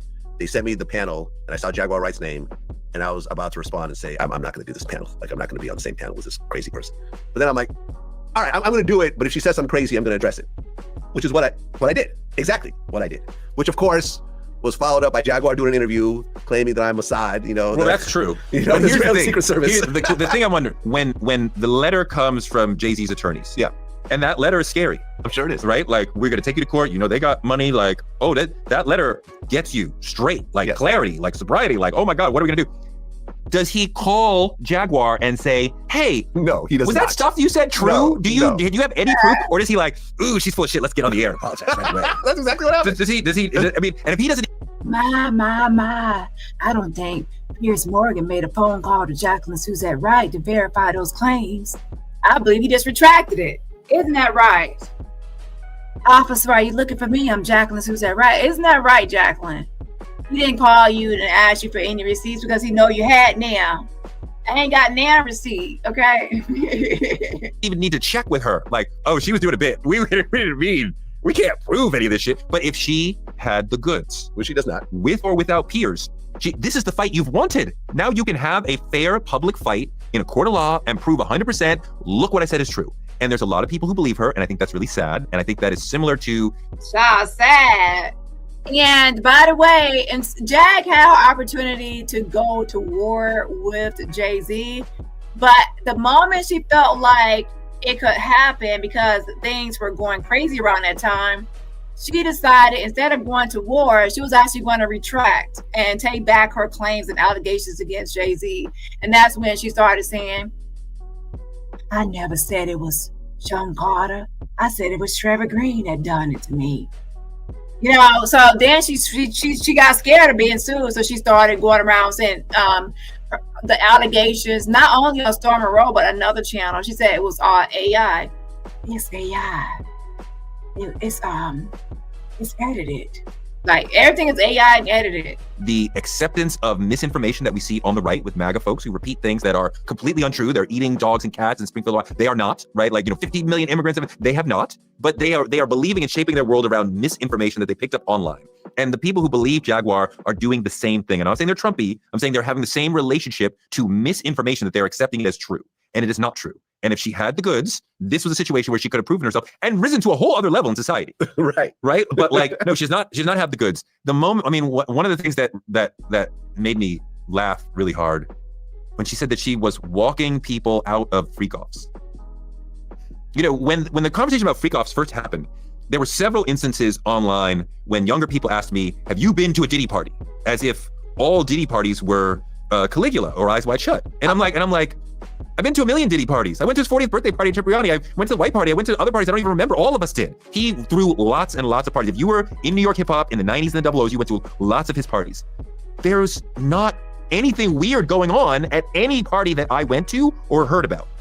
So you had to be of special status to get to the freak off. Like, we know him or her, we trust them, they are down, they have passed a test. It wasn't just anybody, come on, let's go have a wild thing. Like, you got it. So now, if she got in at all, even once, she would have had to prove, I am cool, I am down with you guys, right? She can't just walk in off the strength of, I had a single 10 years ago, or even last year. Like, you gotta, so I don't even believe that you even got in. But if you were to disrupt the story, the situation in some way, you took a girl and you walked out, well, that would be the end of you coming in. You couldn't do it twice. Like, what are you talking I mean, about? the fact that you're trying to justify a random Jaguar Like, Wright what do you mean, lie, like any- but trying to justify your point. I mean, she also said that Jay-Z had Big L killed. They also, what else she say? I mean, they killed Aaliyah to make way for Beyonce. When Beyonce was 17 Right. and not with Jay-Z. Right, but what else? They were, she claimed that 50 Cent had sex with 2 men in prison. There was some weird shit she said about Joe Budden that he laughed off. Like I said, I'm Israeli Secret Service. Well, that one's true. That one's true. I know, right. stop But gaslighting you know us something about though, that these one. platforms that are, listen, I'm considering that I'm Jewish and what's happening right now, with Hamas, I feel very scared that she's making lies about me, claiming that I'm Israeli Secret Service. This actually puts my life at risk. I'm gonna have to get extra security. And I think I'm gonna have to sue that platform that she actually said it on, out of fear, out of my own life. Because you can sue a platform. You can't sue someone who lives in a U-Haul van that doesn't return it and then gets arrested. That's what happened to Jaguar Wright, just so you know. I heard that. Didn't she smoke her dead son's ashes also? And I didn't hear that. There's this weird rock video where there's this weird voodoo I didn't hear trance that she's going. Oh, my dead son. Oh, my dead son. Solar. Oh, my dead son. Yes, they did smoke the ashes. Okay. Into there's really a lot of craziness. Keep going, bro.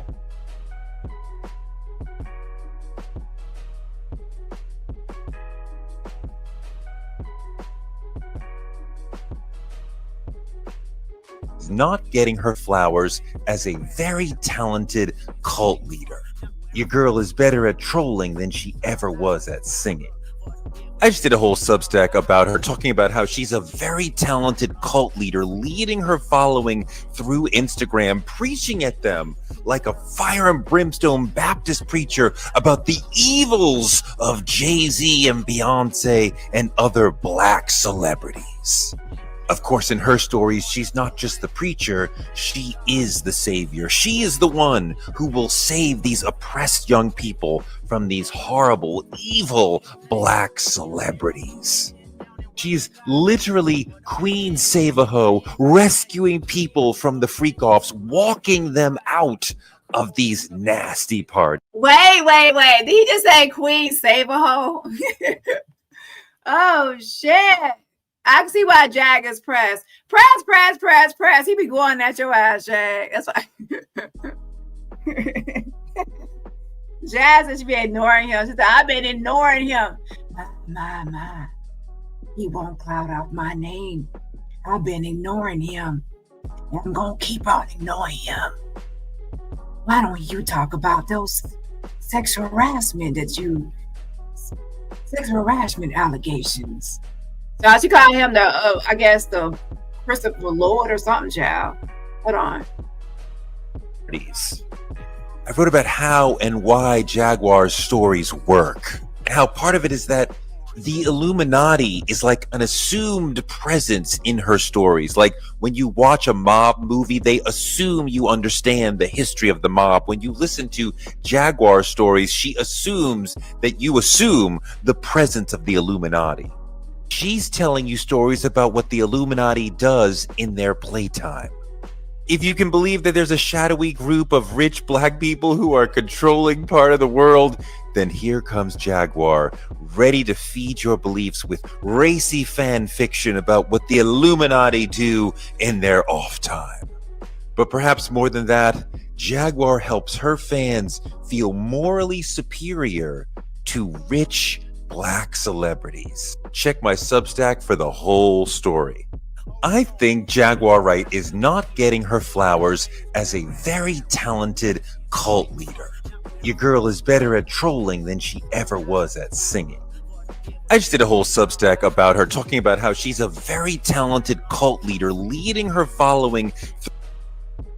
Yeah, so very talented cult leader. Let's give her flowers, child.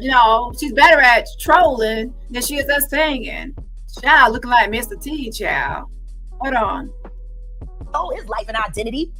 How he look more like Manny Fresh than Manny Fresh looks like Manny Fresh? You look more, child, a mess.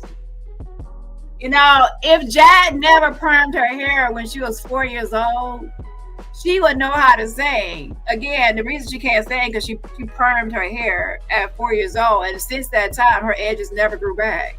Okay, and her voice, hold on. Dame Dash stole his life, identity, and took his love. Lined up R. Kelly He wants to be the one. Yeah, shout out D Haven. He actually hit us up, wanted to tell this Bald headed scallywag, ain't got no hair in back. story. You need to Shut up. talk to D Haven. We need to talk to him. I told you that last year when I put you on the phone with him. You did. I want you to think about this. Allegedly, Sean Carter is responsible for enacting Hype Williams to put Aaliyah on a faulty plane to move her out the way as punishment for rejecting him, and so he could level up Beyonce, who was struggling.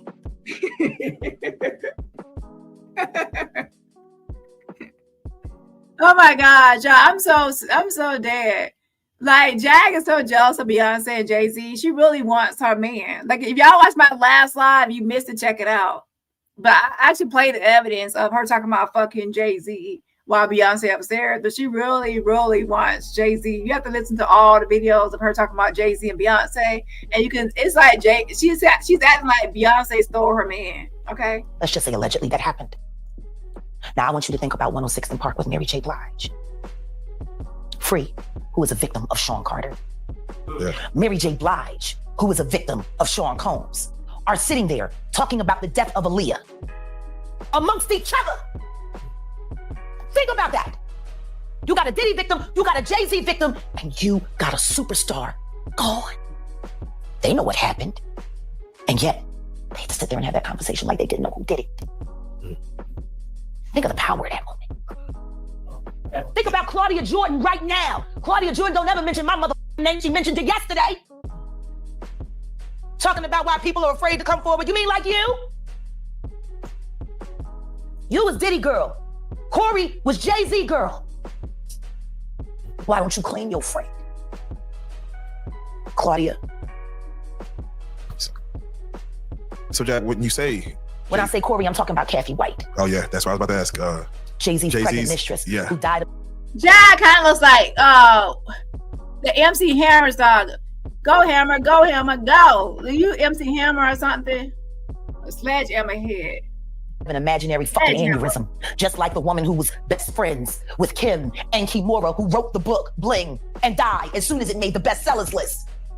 Who the fuck were these people supposed to go to? You can't go to the boss because the boss is fucking you.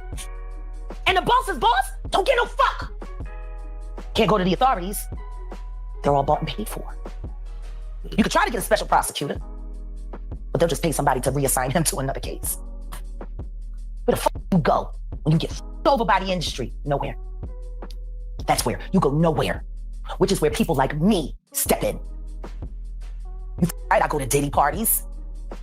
To walk mother out, because ain't nobody stopping me when I come. So let me ask you, because... Damn brother go to Diddy parties, child. What happens to these Diddy parties? So this is what he was talking about, the crazy part of Jazz talking about she goes to Diddy parties. And by the way, this wasn't her only video talking about she goes to these Diddy parties. She became known as a Diddy whistleblower because she kept on saying... So walk mother out, because you can't go to the boss because the boss is fucking you. And the boss's boss don't get no fuck. Can't go to the authorities. They're all bought and paid for. You could try to get a special prosecutor, but they'll just pay somebody to reassign him to another case. Where the fuck you go when you get f***ed over by the industry? Nowhere. That's where you go nowhere, which is where people like me step in. Right, I go to Diddy parties. To walk mother out, because ain't nobody stopping me when I come. So let me... Oh my gosh. I have not really been paying attention to this bitch, but I got a feeling that she's still over there doing a bunch of videos on and liar seeds, okay? A mess.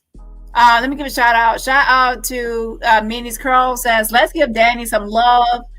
Some hearts and roses for being the hardest working CC on this YouTube streets. Yes, I appreciate it. Again, shout out to Mindy's Curls. I appreciate the fan funding super sticker. Also, happy 28th month anniversary to Lisa Taylor. Again, shout out to you.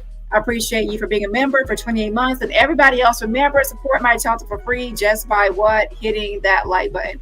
So let's go back to... I respond to you. So the reason I played that is to give context of this back and forth between her and Touré. And there's a bunch of videos he has made on her, joking about her and calling her out for her lies, even on Diddy. And Jag is also trying to say that no one is really talking about Touré and his allegations in his past, because she wants people to talk about negative things about him, because she wants to bring him down, because y'all know what Jag does. If you come for her, she's gonna come for you back and then try to bring up anything she possibly can to get back at you.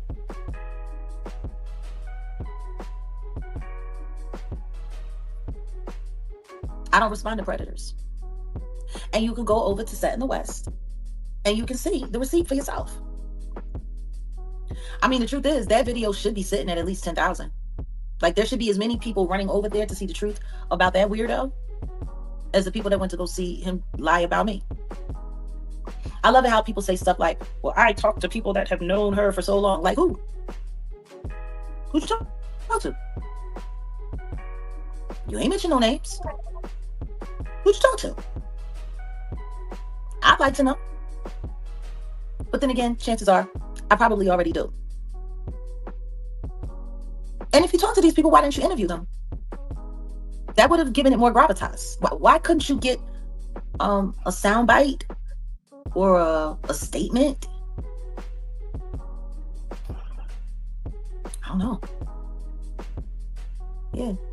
See, when somebody comes with that little intel, with that little, like, no receipts, you just want to take inflammatory clips pulled from here. Yes, please look both ways before you cross my mind. Like something other than my content, or should I say, this man's content. Like, not only is you free jacking, but you capping. Who's going to respond to that? Now, wouldn't it be interesting, because we're talking about receipts, wouldn't it be interesting if I went ahead and got you in contact with the sexual harassment victim that he has, the person named Dani? Yeah, wouldn't it be interesting if, I was able to reach out to that individual and we could I would love. That would be a So now, to get back at him, Dusty, of course, is trying to reach out to the actual person in that allegation. Let me pull up an article on Touré and that sexual harassment issue. Okay. But yeah, so Dusty, of course, wants to get into it and like, okay, don't come at my bald-headed ass woman. Come for her. I'm gonna come for her. I'm come for you. So he essentially wanted to interview the alleged, victim of Touré. Okay, hold on. Response. Now that would be a worthy response. Now let's just see if he keeps it up, because I've already called him out. I'll get that video taken down. I'm gonna let him eat a little bit, but I'm gonna get the video taken down because he actually used my content without my permission to do what he needs to do. So we're gonna see how this all plays out. The content that he used came from the Piers Morgan interview, the infamous Piers Morgan interview, where I made some very realistic claims. Very realistic claims. Now, if I pull up Beyonce drummer files for restraining order. See, this is Google. This is Googleable.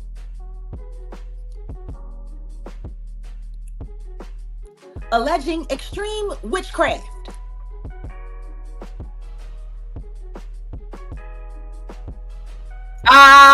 Yeah, that was actually fake, Jag. Do you know that anyone can file anything at any moment? It can be frivolous, and then the other person has to actually fight against it or not, whatever. The point is, anyone can file anything: restraining order, lawsuit, charges, and it could be frivolous. And then people have to go through the process of determining what's frivolous or not frivolous. So a filing doesn't mean anything. So I can go file something at the courthouse right now saying that, Beyonce is a witch and she put a spell on me, and try to serve her with that. And then Beyonce will have to try to prove that it's false. That's how courts work. People can make an allegation and people have to argue whether or not it's true at the very end. So journalists, the article I'm reading, okay? It says journalist Touré has been accused of workplace sexual harassment by a makeup artist who previously worked with him. The accusation came about on an Instagram clip taken from a recent episode of the Clubhouse with Mouse James, where Touré discussed his 2008 interview with R. Kelly and his role in the Surviving R. Kelly documentary series. Dani, a makeup artist who now works for Good Morning America, wrote in the comments that Touré had sexually harassed her in 2017 while the two were working on a Time Incorporated show. According to Essence, he could not stop asking me to do anal, how I look naked, if I had sex over the weekend, what it would be like to fuck me, Dani wrote in the comments. Also included in Essence report are screenshots of Touré, of Touré's apology he sent Dani on Instagram after she wrote her comment. And it says, look, I've learned a lot watching this happen. The apology reads, the way I tease you is no longer funny to me. I had no idea how rampant it is and how much it gets in a working woman's way, and how I was contributing to a whole environment of bullshit. Yeah. But yeah, that's what Jag wants to bring up. Dani also spoke with Essence about her experience working with Touré and why she reported him to Human Resources after she left Time. Dani left before Touré did, but according to his rep, he left not because of the report, but because his agreement was over. He went on Hot 97 to talk about Harvey Weinstein. After he apologized, I accepted his apology. It was okay to move on, but you cannot be a sexual predator and go around shaming other predators, she said. She said she shared her story on IG because of the media appearances he was making in regards to Surviving R. Kelly. It says, when I saw him going around as R. Kelly's docuseries spokesman to different radio stations, the lies had to stop. I worked with Mouse Jones before and wanted him to know the truth, she said. Since then, Touré has issued an apology through his rep. It says, on the show, our team, including myself, engaged in edgy, crass banter that at the time I did not think was offensive, but for our tight-knit group. I am sorry for my language and for making her feel uncomfortable in any way. As a lead on the show, I should have refrained from this behavior. I have learned and grown from this experience. So that's the incident that Jag is referring to when she's talking about Touré, okay? So let me see what this is. Hold on.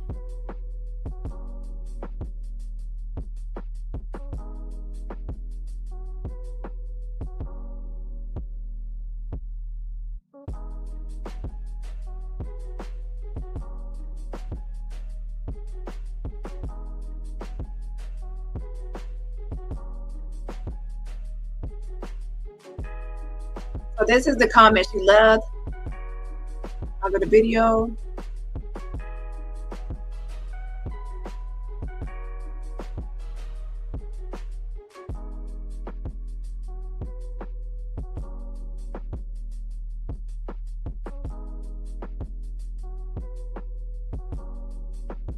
So I already read this, but I'm just showing you the actual comment itself. Okay. Oh, wait, it's another comment. Every Monday, I used to work with him on a show in 2017, and he could not stop asking me to do anal.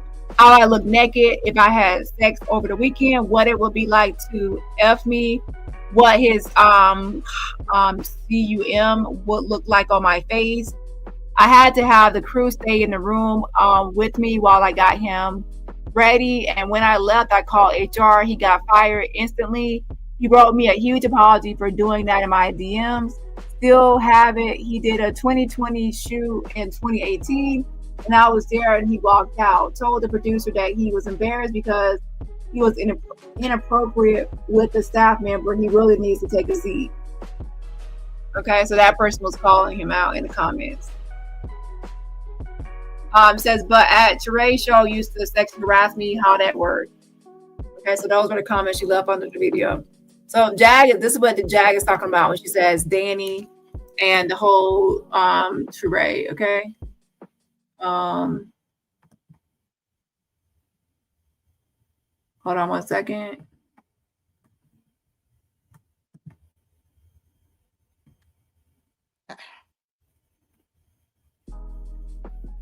Kimberly Thompson reportedly claims that she suffered from Beyonce's magic spells of sexual molester. Jack, come on now. Even you know that's fake. Just because somebody, you are. Come on, anyone can read that and see that someone crazy did a frivolous lawsuit against Beyonce. And some people, I believe, just want, probably wanted to connect with Beyonce, hoping that Beyonce will respond so she could have some sort of engagement or some sort of connection with Beyonce. Because now, people do that. Okay, they do file frivolous lawsuits to have some sort of engagement or attachment to you. People do that, okay? And some people are just insane. Hold on. Behavior.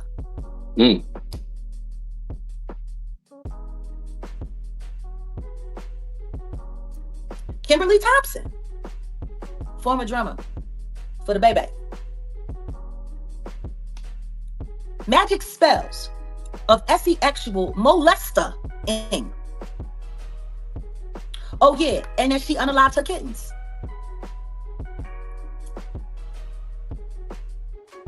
This is Googleable. I guess Piers Morgan didn't read that article. You want to know what's even funnier? Like 7 months ago, there was an AI video of Kimberly Thompson saying that I lied on her. How wild is that? An AI video of that woman saying that I made it up when I reported on her. I didn't even say her name. See, I'm clutch. I'm clutch for a reason. I'm hella clutch for a reason. There's a reason why I don't say certain things at certain times, because I want to see how people are going to run with it, flip it, remix it, and do all the stuff that they do. I talked about this on the Blue Couch. That's funny. Why he didn't use that clip? He using clips from the Blue Couch. He using clips from our exclusive content. He ain't see that.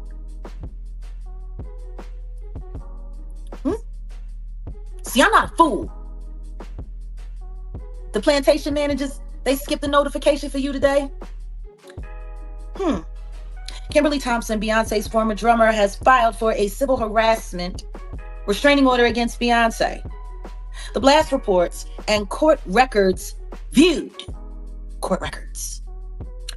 by Pitchfork confirm. Okay, so these are court records that would make this public information, yes?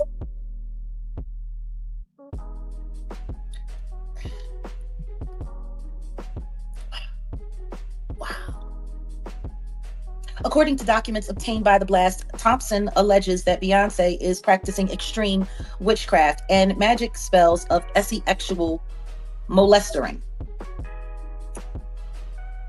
to harass her. Among other allegations, Thompson also claimed that Beyonce unalived her pet kitten. Here, kitty, kitty. Whoo, that takes on a whole new meaning. Records viewed by Pitchfork. So why are you actually reading that when you know Beyonce, like, even if you don't like Beyonce, come on, Beyonce didn't unalive someone's cat. Come on now, let's be honest here. Let's be real. That Thompson had a request for a temporary restraining order denied by Los Angeles Superior Court on September 19th. There is currently a restraining order hearing scheduled for October 11th. Now, when was this? This was in 2018. 7 years ago. 7 years ago. So then an AI video comes out less than a year ago, supposed to be Kimberly Thompson saying that I lied on her and that I made this whole thing up.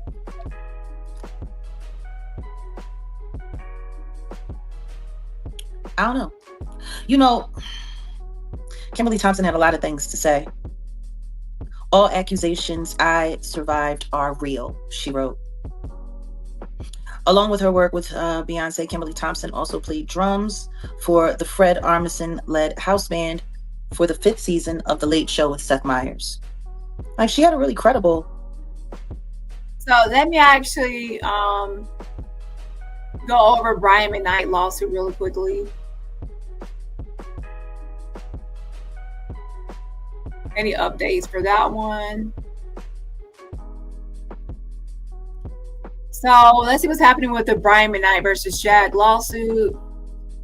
And To this honorable court, all parties and their respective attorneys on record, please take notice that plaintiff Brian McKnight will and hereby does move this court for an order seeking an extension of time to serve defendant, bald-headed, pissy pussy, dingleberry, black bra, blue dress, Jacqueline Wright. This motion is made pursuant to Federal Rule of Civil Procedure 4M on the grounds that despite plaintiff's diligent and repeated attempts, defendant has not yet been located or served in good cause exists to grant an extension of 60 days to complete service and process upon defendant. Plaintiff's motion will be based on this notice. The memorandum appoints and authorities filed herewith and sworn affidavit of Nita Farah Esquire and the pleadings and papers filed herein. Memorandum appoints and authorities. Plaintiff Brian McKnight, by and through undersigned counsel, respectfully moves this court for an order extending the time within which to serve defendant Jacqueline Wright. Based upon investigation, plaintiff was under the belief that defendant resides at that Arizona address. Please watch my previous videos for the full commentary or overview on this case. On May 9, 2025, plaintiff retained a professional service of Apex processing server who made 8 attempts. Now, I'm not gonna repeat all this because this is all repetitive until we get to September. Okay. If you want to actually know the full thing, again, watch my last videos on this because we covered Brian McKnight. Okay, he's repeating what we already read. And they even tried to serve her at that Maryland event that she was supposed to go to. So now we get to September.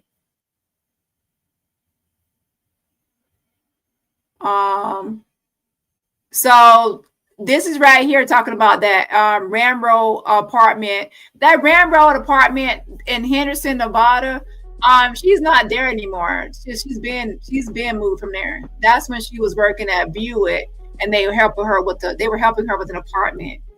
So they said they went there, and the apartment was dark, no answer at door at a different time. Spoke to a leasing agent who said that unit is privately owned and they do not manage it. No answer at door, blinds still closed. Server was told by a person walking past that Chelsea Barber lives in that unit. I told you, she don't live there no more. And as far as the Arizona one, they said that on August 21st at 6:20 p.m., no answer at door, no movement heard from inside. On August 23rd at 2:30 p.m., rain camera is now missing. A pair of men's boots outside door. A black male answered the door and stated that there was no Jacqueline Wright living there. They outside. They said some men's boots were outside, and they said, that's the one. They said somebody was looking through the blinds, and I made that graphic of Jack looking through the blinds. But they said that that she's not at the Arizona one. The Baton Rouge, Louisiana, September 7th. No answer at single family dwelling. Server could see no lights on or movement inside. 2 vehicles in driveway. September 7th, 7:33 p.m. Received by Or Wright, father of Jacqueline Wright.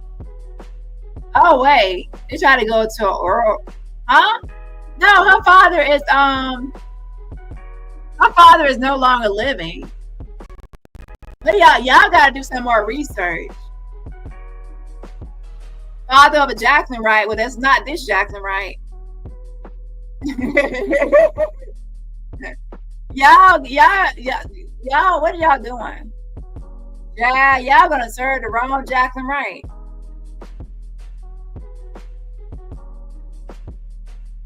That's not her father and mother are no longer here.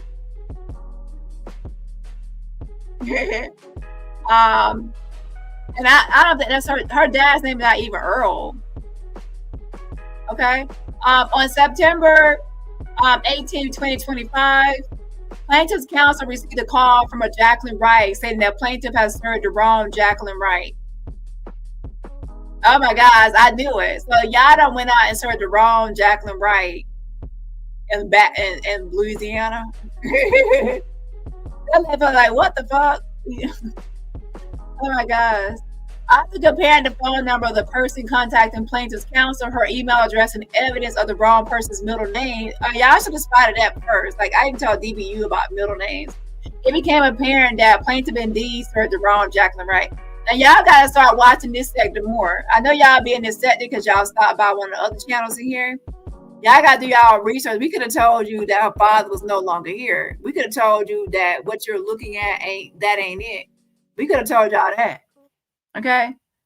Since then, plaintiff conducted a new TransUnion TLO search, which identified several potential addresses that appear to be associated with defendants' current business and residence. Plaintiff is intentionally withholding the specific addresses identified through these searches from this public filing to maintain confidentiality and to prevent defendant from evading service process. So they say they have. Where in the world is Jacqueline? Is that right? Not Carmen Sandiego. This is like, where in the world is Waldo?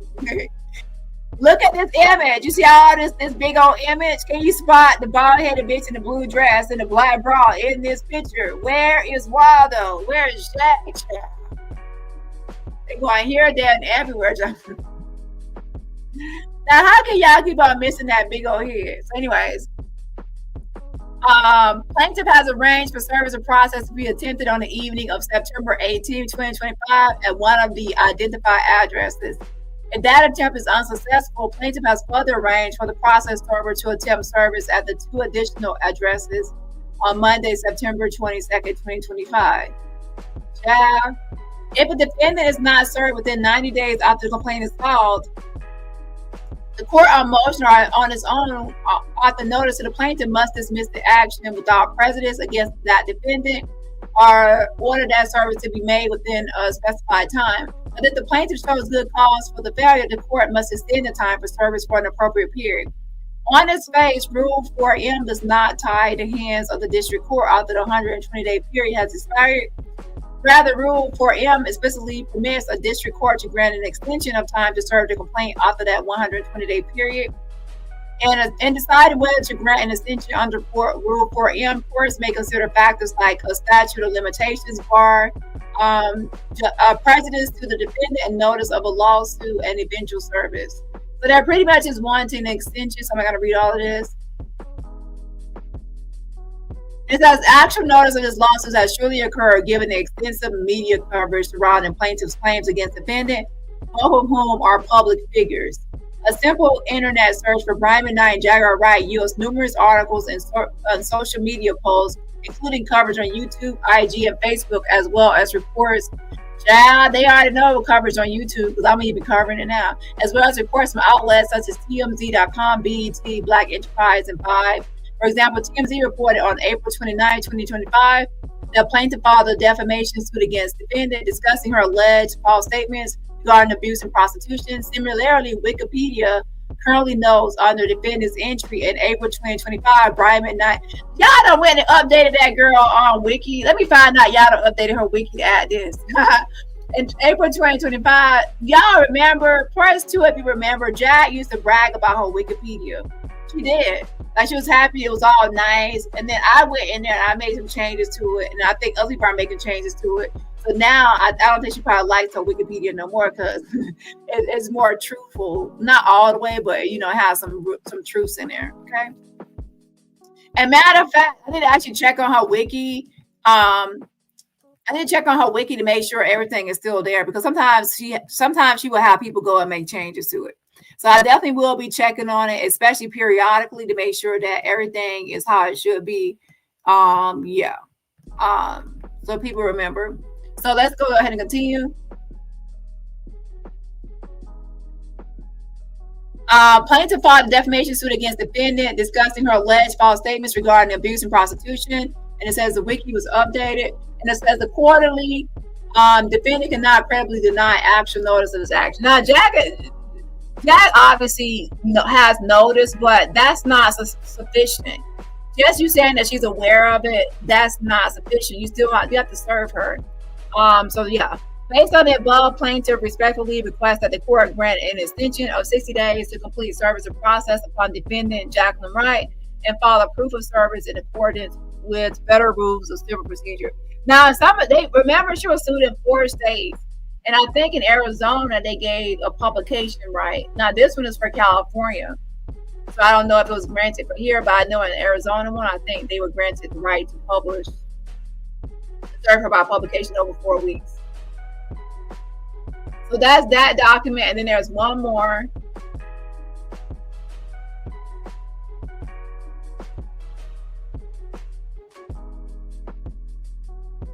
And this one is this is from the actual Civil Maintenance General, President, the Honorable Judge, right here. It says proceedings in chamber, order to show cause. Plaintiff Brian McKnight brings the defamation against defendant Jackson Pissy Pussy Dingleberry Wright, also known as Jaguar Wright, after the deadline to complete service lapsed. The court, on its own motion, reopened and extended the time for plaintiff to complete service until September 20th, 2025.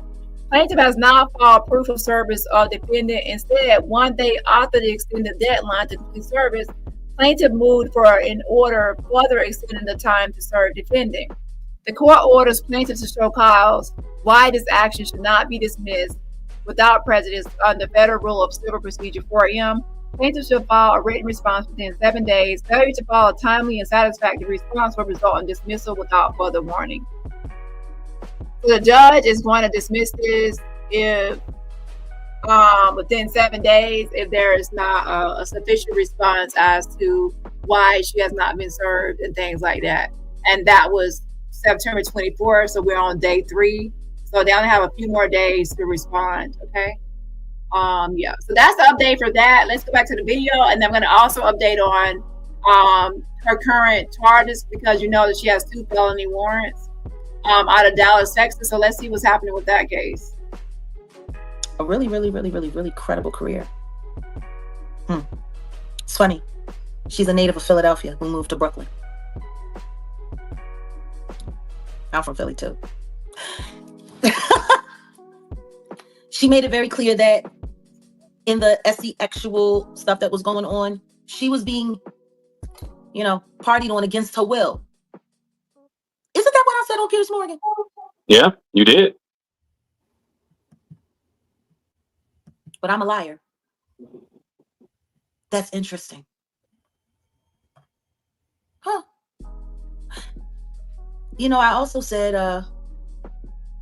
that they got all kinds of stuff going on over at Rock Nation.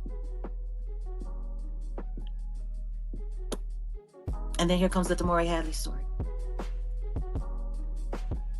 I'm really sick and tired of people calling me a liar. But I understand it comes along with the game. Now, before we get into the nitty grit, we've been here warming up the room for almost 30 minutes.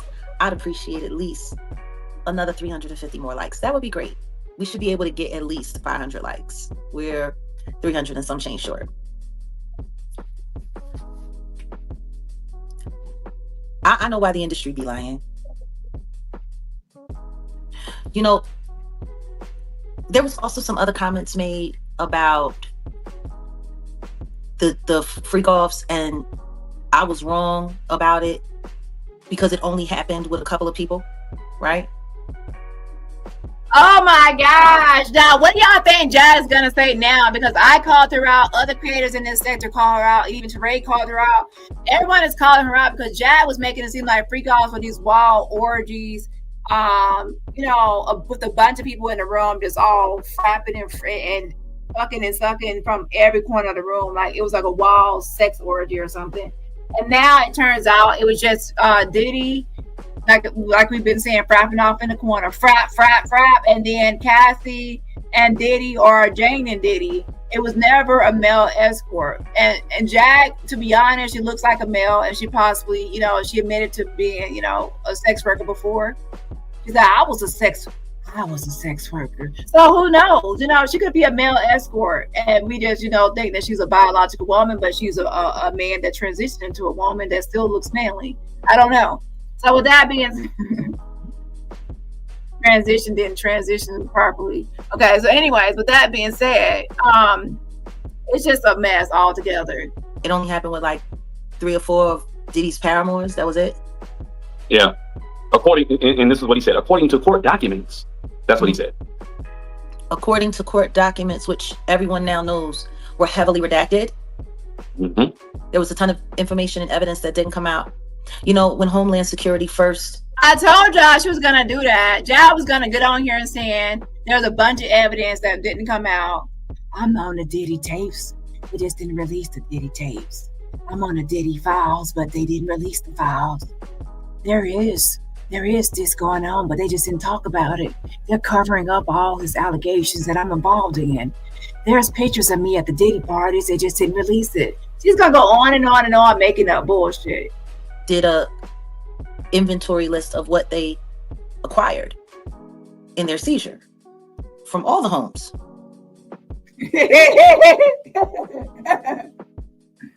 Oh my gosh. Now she's going to be acting like that they didn't do a whole inventory. Yes, they do.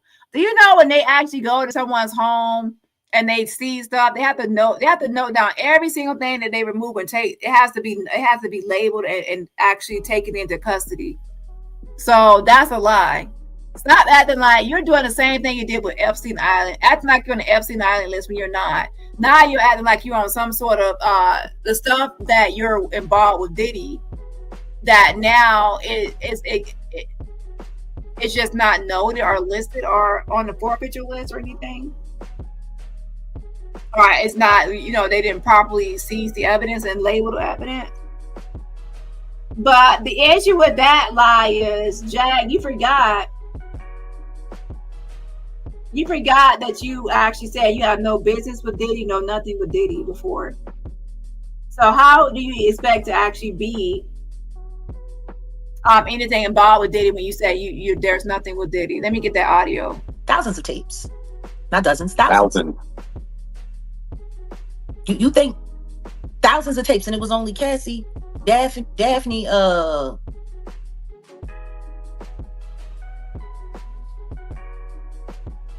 the Jane, Mia person, like it was just these couple people?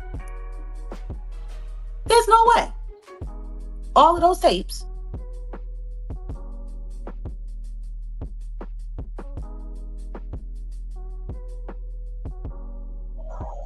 When they start creating... Well, actually, let me turn my speaker on so it can be louder. Only had those few people on it. They would have been unalive with that kind of physical trauma that was going on in them parties. I just don't understand it. I think that people think because something didn't go on the court record means it didn't happen, and that's not true. Anyone who believes that what happened in that trial is all that... Oh my gosh, Jag, just stop. You're not a part of any Diddy stuff. Allegations. Because see, this is the thing, and I made it very clear. I know nothing. With Diddy, no one will find anything ever with me and Diddy. It would be easier to find things with me and Mr. Carter. Happened. And those things will never happen. So Jag made these statements when she was afraid of being sued by Jay-Z. Not sued by Jay-Z, but she was afraid of being sued, so she went live. She was okay. Let me actually tell you. So Ashley Parham added Jag to her frivolous lawsuit, and everybody started calling her a sex trafficker. People all over X, which is formerly known as Twitter, all calling her a sex trafficker. Jag did not want to be known as a sex trafficker. Think about it.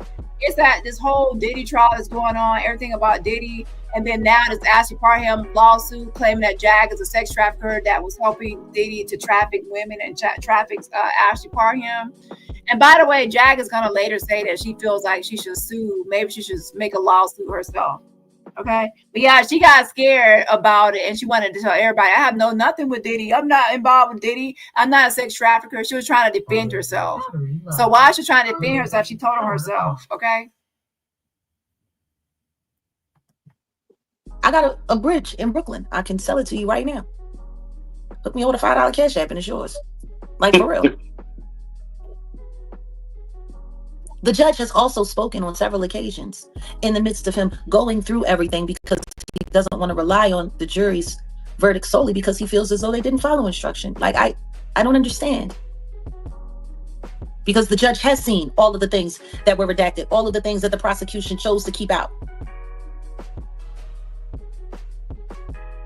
And since the trial, there's 100 new civil cases that has nothing to do with Cassie or Daphne or the Jane Mia or the whoever.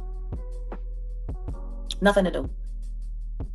And even the Black Christopher Lloyd himself said that his own nephew was approached. I mean, but I guess it's not that big a deal. Because he knows how to make people feel uncomfortable. He likes talking about his bodily fluids all over people's faces, right? Mm. Did he want somebody to rub it on his nipples? And he wants to smear his all over somebody's face. Like, that's what you do at work? Huh? I mean, for those who want to see the receipt, all you have to do is go over to Set in the West and look at the video. The receipt is in there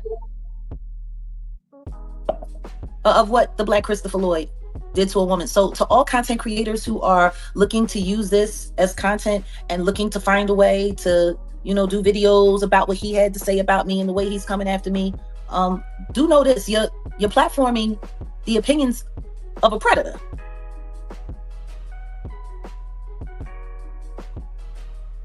Like, that poor woman actually had to get a chaperone to come in while she was working on you because you was just so off the chain.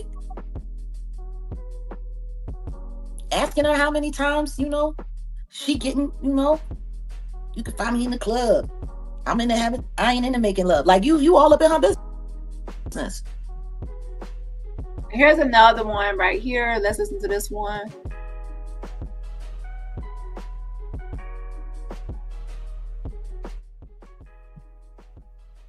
I've been honest about who I am. I've been honest about my past. I've been honest about everything. I'm more honest than anybody else. I'll tell you this. You would have a chance of trying to make something stick if it came from the Jigga Man. Because that's what the real dirt is. I got no dirt with Diddy. Never did no business with Diddy. It's funny if people really don't listen. They don't listen. People listen to Amber Rose. People rather listen to Amber Rose. At least she has some real insider in celebrity relationships. With that being said, at that time she was afraid of everybody calling her a sex trafficker and being sued by Ashley Parham and attached to Diddy. So she was afraid and she was backing down away from Diddy, saying no involvement, no nothing, no ever, and really scared. But now she's back to pretending like there's something with Diddy now and that it's just hidden or just not exposed. Hold on.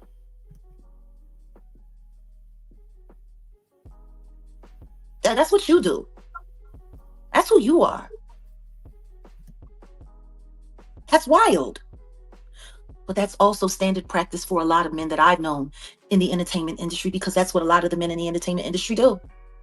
They sexual harass every woman that they're around. I've had it happen to me. And it's just okay. I could see why somebody like that would defend Lonnie Lynn. I never lied about what happened. I was very clear about what happened. I gave the details of everything that happened. I have not, my story never changed. It is what it is. I was asleep and he wanted to stick an almost invisible thing in my mouth without my consent or permission. That's what happened. And people always say, like, why do people follow Jag? And, you know, because she's loud, she knows she's a storyteller, and literally a storyteller. She tells lies.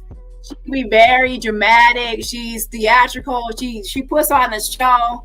I go to Diddy parties and watch people out. Oh my this, oh my that. So she knows how to put on a show. It's lights, camera, action. She makes everything seem like a fucking blockbuster. Okay, fucking Netflix, show. Well, to be honest, Tubi.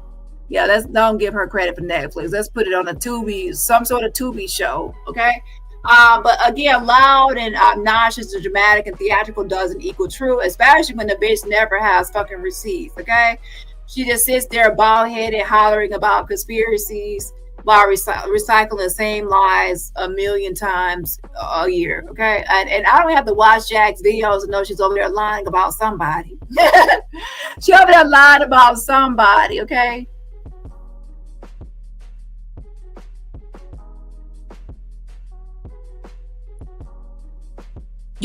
Shout out to Live More. Thank you so much for getting memberships. If you are getting the membership from Live More, please say thank you for the get the membership.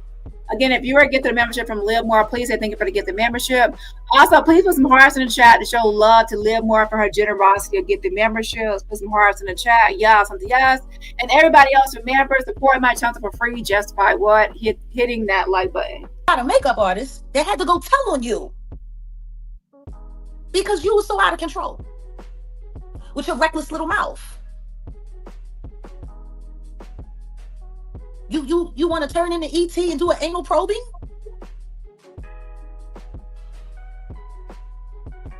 That's what you got going on? And people are supposed to trust what you got to say about me. Interesting. No wonder you wanted to bring up that situation with Lonnie Lynn. Because y'all on the same kind of time. Birds of the feather. Crap all over people together. Straight pigeons. It's kind of wild. We're still a little short on those likes, about 225. Once we get to 500 likes. Of course, they're saying that Touré apologized for the things that Jag is referring to. And yeah, so what do y'all think about his apology? And Jag, have you ever apologized for any of your wrongs or taken accountability for anything? Have you?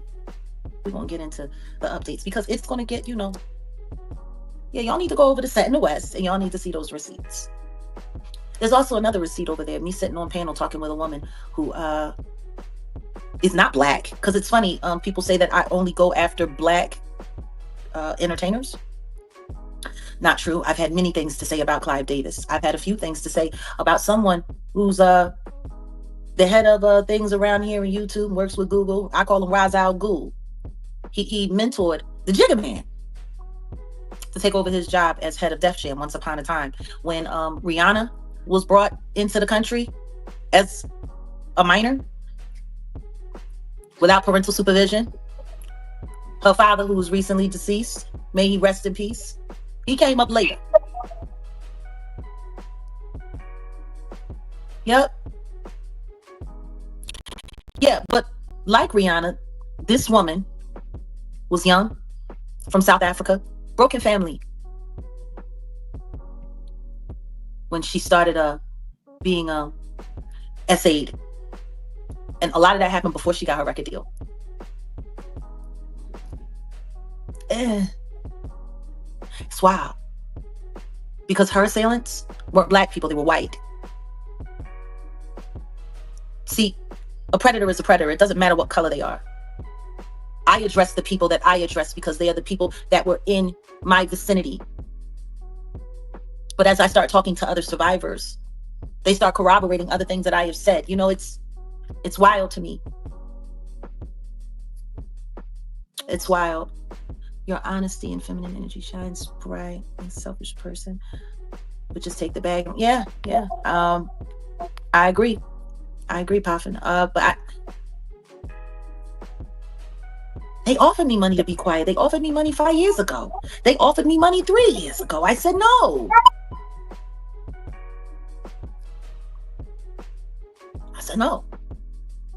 Truth is more important. So right now we're at the point where Jag is realizing that, people are calling her out for not being a part of the Diddy trial, not even being at the Diddy trial besides, out there when it first started, like on the corner, right? And then people are calling her out because a lot of things she said about Diddy freak-offs and the parties and everything, her involvement is not true and she was not there and things like that. So now she's trying to make up stories Now, we already knew this was going to happen, that once you heard all the evidence, once you saw all the witnesses and heard everything they had to say, that she was going to say, oh, they didn't tell the whole story. They didn't put out the full truth. They're still hiding things. I'm still on the list. I'm still in the files. They didn't show like all the results. So that's going to be her story. And now I'm actually curious about Allie Carter and what Allie Carter is saying, because to be honest, y'all, remember we were talking about Allie Carter before. What is Allie Carter even like saying now? Because she was making up a lot of stories about Diddy too, and she was talking about how there was these parties with like not teenagers but kids on the table, kids in cages. There's a lot of stories that Allie Carter said.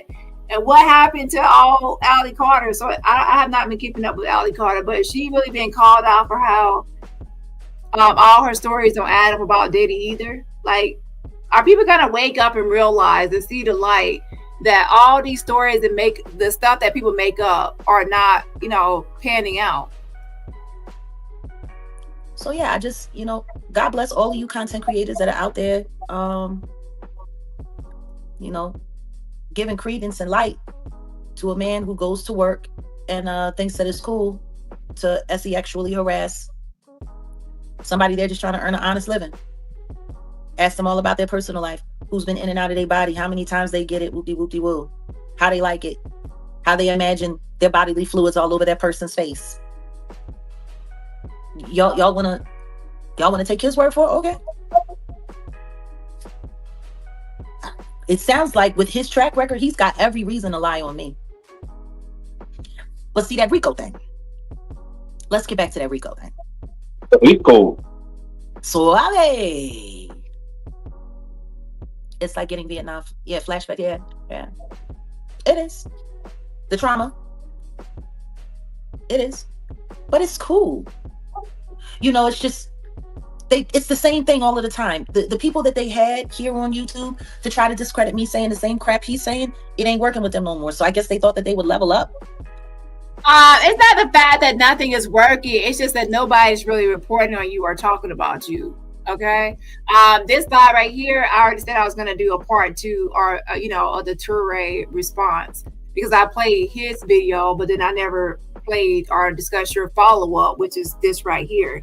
But yeah, nobody's really checking for you like that anymore, Jai. Is that people could easily debunk you. I could easily debunk a lot of your videos like I did before. But as you can see, I've been talking about other topics, not just your ass. Okay. But yeah, you're not someone that people cannot debunk. You're still making up lies. You're still making up bullshit. You're not a part of any of this Diddy stuff. There's no hidden files or anything like that.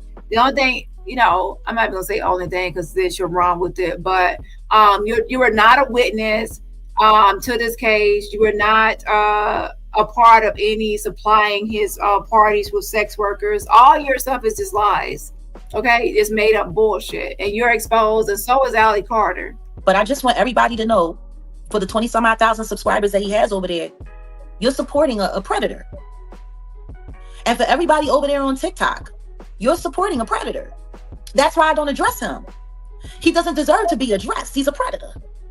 But yeah, you try to link up with Quiet Storm, the rapist. He's a predator, but you linked up with him, right? So let's go to this other video. Hold on.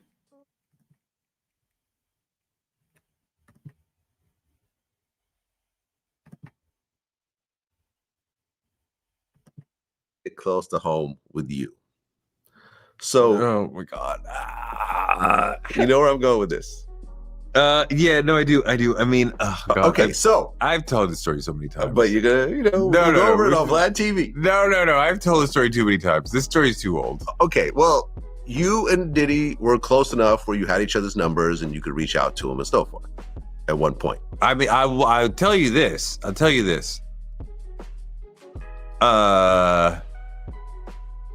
So when they were doing the Bad Boys for Life song and video, and there's a line in there where he says, "Don't worry if I write rhymes, I write checks." Yes.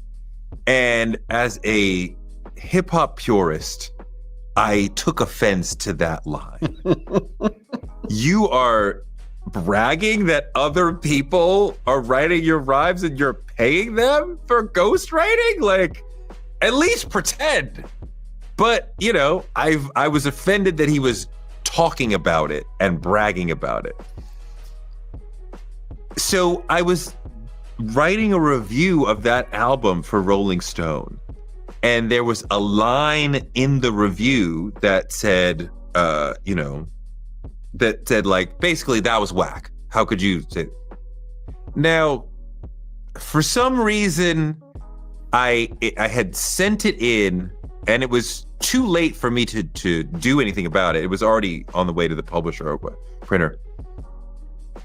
And I was talking to somebody in the music business on the phone, and for some reason that came up, and I said that was whack, and I had just written something about that, saying that was whack of him.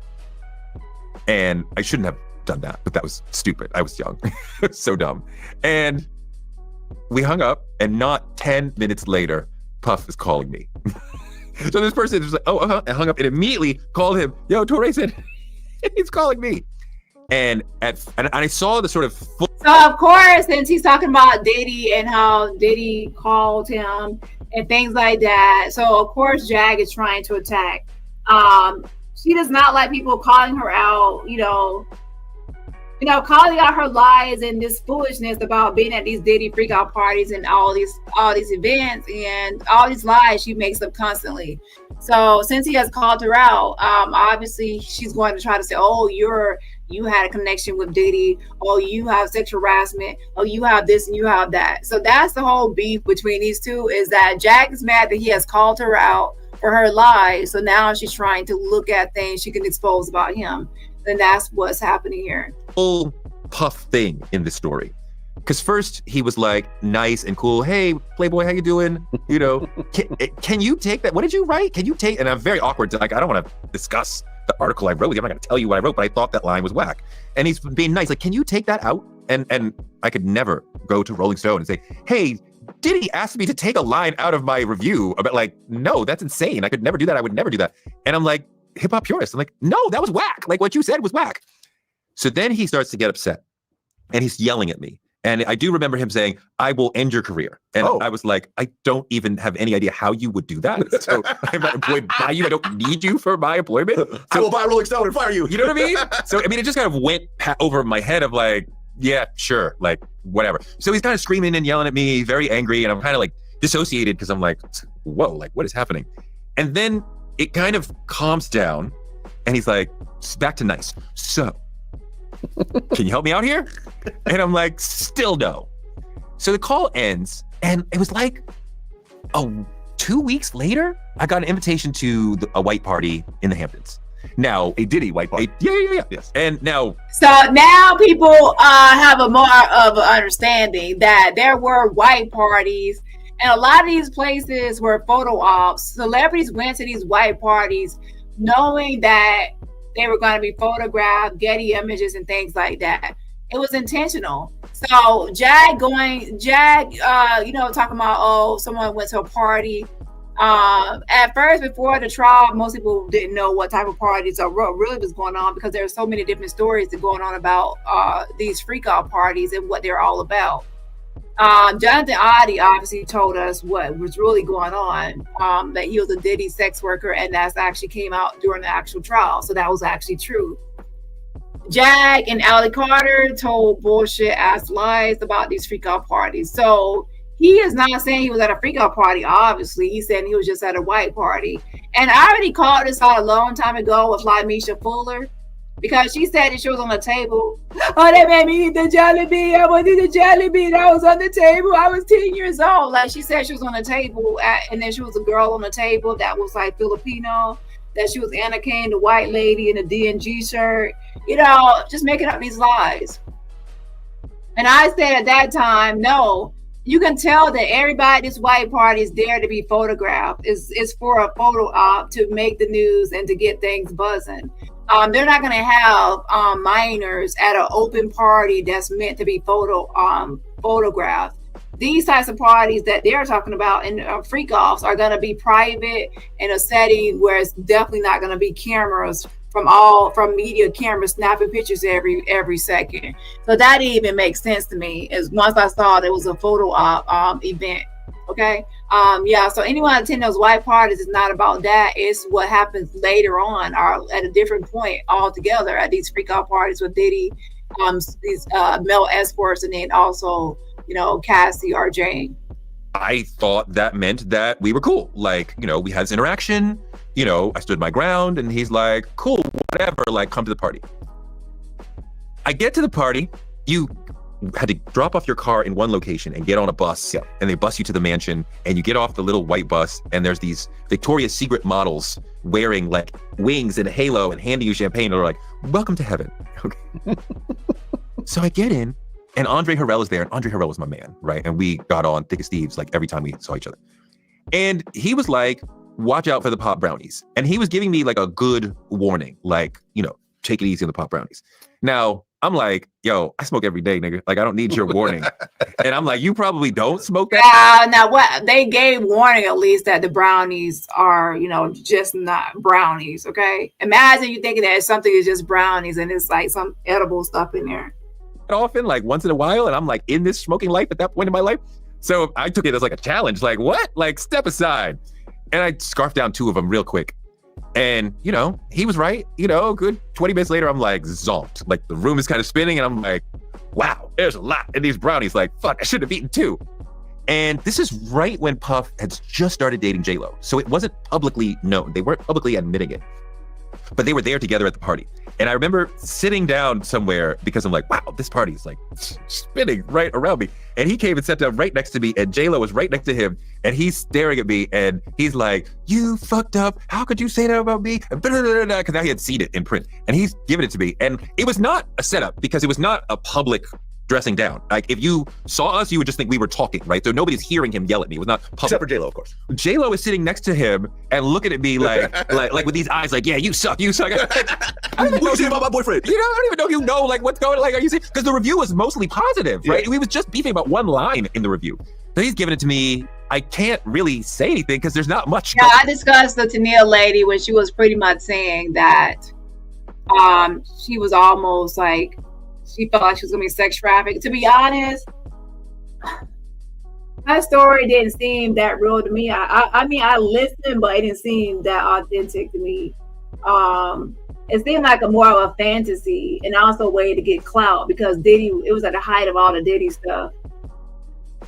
I don't know. But to be honest, not really, because she had a picture of herself going to that Star Island. So I don't know, but I don't think that was like a freak off. I don't know what I think about her story, to be honest. Like, I see her like talking about like the limo, and this is a picture of her going here and there, but I don't really believe the actual events that took place that she saw, because that doesn't match up with the other stuff. But even right now, Touré is saying that he ate these brownies, and he ate 2, and then he was like all pulling kind of like, oh, like he felt like he was like really high after eating 2 brownies. So imagine what was happening with Touré, right? With these 2 brownies, and he's not at home where it's like 100%, you know, at home in privacy. He's at this public event and already getting kind of high off these brownies. So like, yeah. You see what I'm saying? That's kind of strange, okay? But they did say be careful with them, but I don't know. Went on here because the pop brownies, I'm like a zombie. So, you know, that finished. It was a nice time. It was a G-rated nice party with a lot of music industry people, club people. There was no inference that even now looking back that like, well, there was a secondary party going on, or if you stayed after such and such time, or because I swear, Andre or somebody around him would have said to me, you know, like, if you want to get down, you should stay. If you don't want to get down, you should go, right? Because he warned me about the brownies. So he would have told me, like, you know, you should probably go by like 8 o'clock or something. Or like, you know, you want to have a party, you should stick around. Like, he would have said that to me, right? Or Andre Harrell pretty much warned him about the brownies and not eating or consuming too much because of, you know. However, is everyone warned about these brownies, or is it just a common sense or knowledge that these brownies have stuff in it, or I don't know. Anyways, he felt like if there is really something going to happen after like these big orgies or something, after the white parties, he felt that maybe Andre Harrell will also warn him, hey, you maybe want to get out of here because it's about to get nasty or crazy here, or something is about to happen.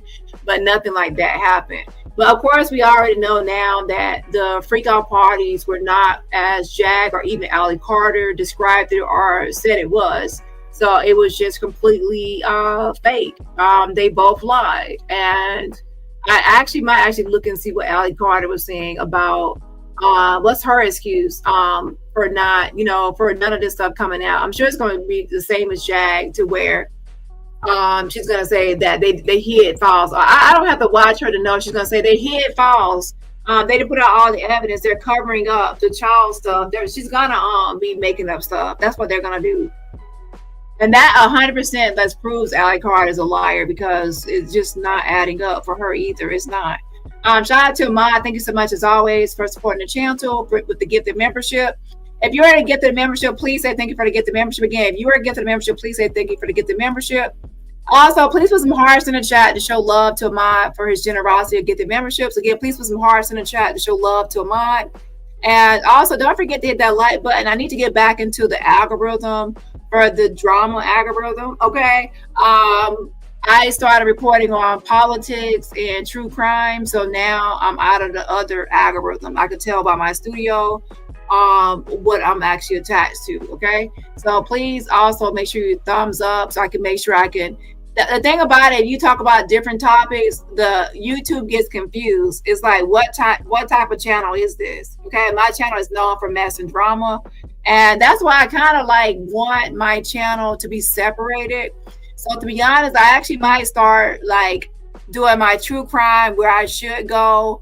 But I wanted to just switch some topics to try to get to at least 17,000 and things like that. But yeah, with that, I still need to get back into the celebrity gossip and drama sector. Black tea, I need to get back into that space. So make sure you thumbs up so I can get back into that space.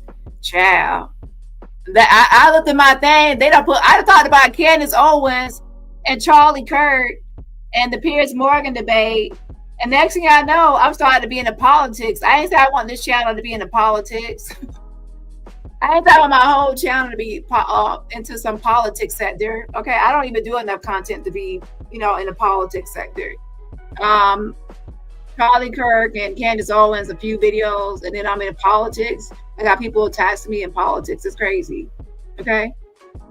That's why I'm going to actually separate my channels and do, I got 3 channels. I'm going to split my content up. Okay. One of the crew was, so I don't think that anything was attached to that particular white party that year, or at least not on that day. Okay, so that video is pretty much to give y'all context for people that don't know a lot about Touré, as far as his background, things that people like, issues people might have with him as far as the sexual harassment, and why he's beefing with Jag as far as calling her out, and why Jag is trying to throw shots back. My channel is like even if I don't like someone, my channel is objective and fair, so I will cover both sides. I'm not going to just cover one side of it and then not cover the other. So if someone is pointing out something, I'm gonna be fair as far as looking into both sides of it. Okay. But like I said, overall, Jag is really just upset because he's calling her out for her Diddy lies of this Diddy trial, and she's mad because he has 500,000 TikTok followers, so she sees him as a threat to her survival, to be honest. And then she doesn't want him to grow on YouTube because she said that he has like 20-something thousand subscribers. So I'm actually gonna see how many subscribers he has now. So Jag feels that he has came to YouTube to pretty much try to clout chase off her and build on YouTube, and she does not want his platform to grow. Well, it looks like Jag, you said he had 20-something thousand. It looks like he is growing because he's already at 38,000 on YouTube now. So little do you know, soon you're going to actually, if he decides to make you into content or whatever, he's gonna be popping up. And Uncle Odell, thank you for all you do, Chinzy. Oh, We're here for you guys because our generation's screwed. Ford Ma says no one ever says thank you for the membership.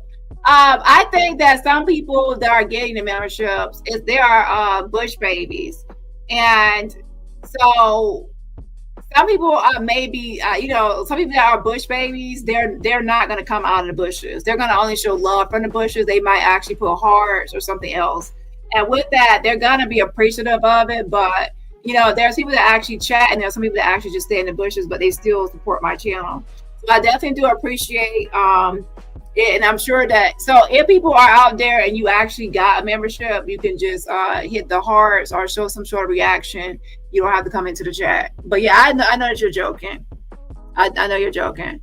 Yeah, and then sometimes, of course, some people are ops that sometimes get them, as we all know.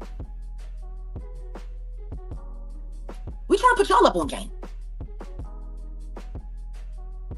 Like, I was trying to think about that. Like, he's got 20,000 subscribers over here on the Black Christopher Floyd. Y'all helping support a predator. 777. Mm-hmm. I'm the same age as your mom. Last of a dying breed. No, for real. It's 1977, baby. That's my year. But seriously, though, it's alarming how many predators. Speaking of that, I want to say one more thing too. As with the actual gifted membership, another thing about it is that someone actually doesn't have to be watching at this very moment. If they're subscribed to the channel or even view the channel for a certain amount of hours, they can qualify. So some people are not even here at this very moment watching the actual live while it's happening. They're actually they're just living their life out there, and then they'll see it, and then they might come after the live. Shout out to Motivation Nation says gifted memberships. I appreciate it. If you're a gifted membership from Motivation Nation, please say thank you for the gifted membership, and also put some hearts in the chat to show love for their generosity to get the memberships. And if you don't want to come out of the bushes, at least just hit the reaction button to show that you're appreciative of the actual membership.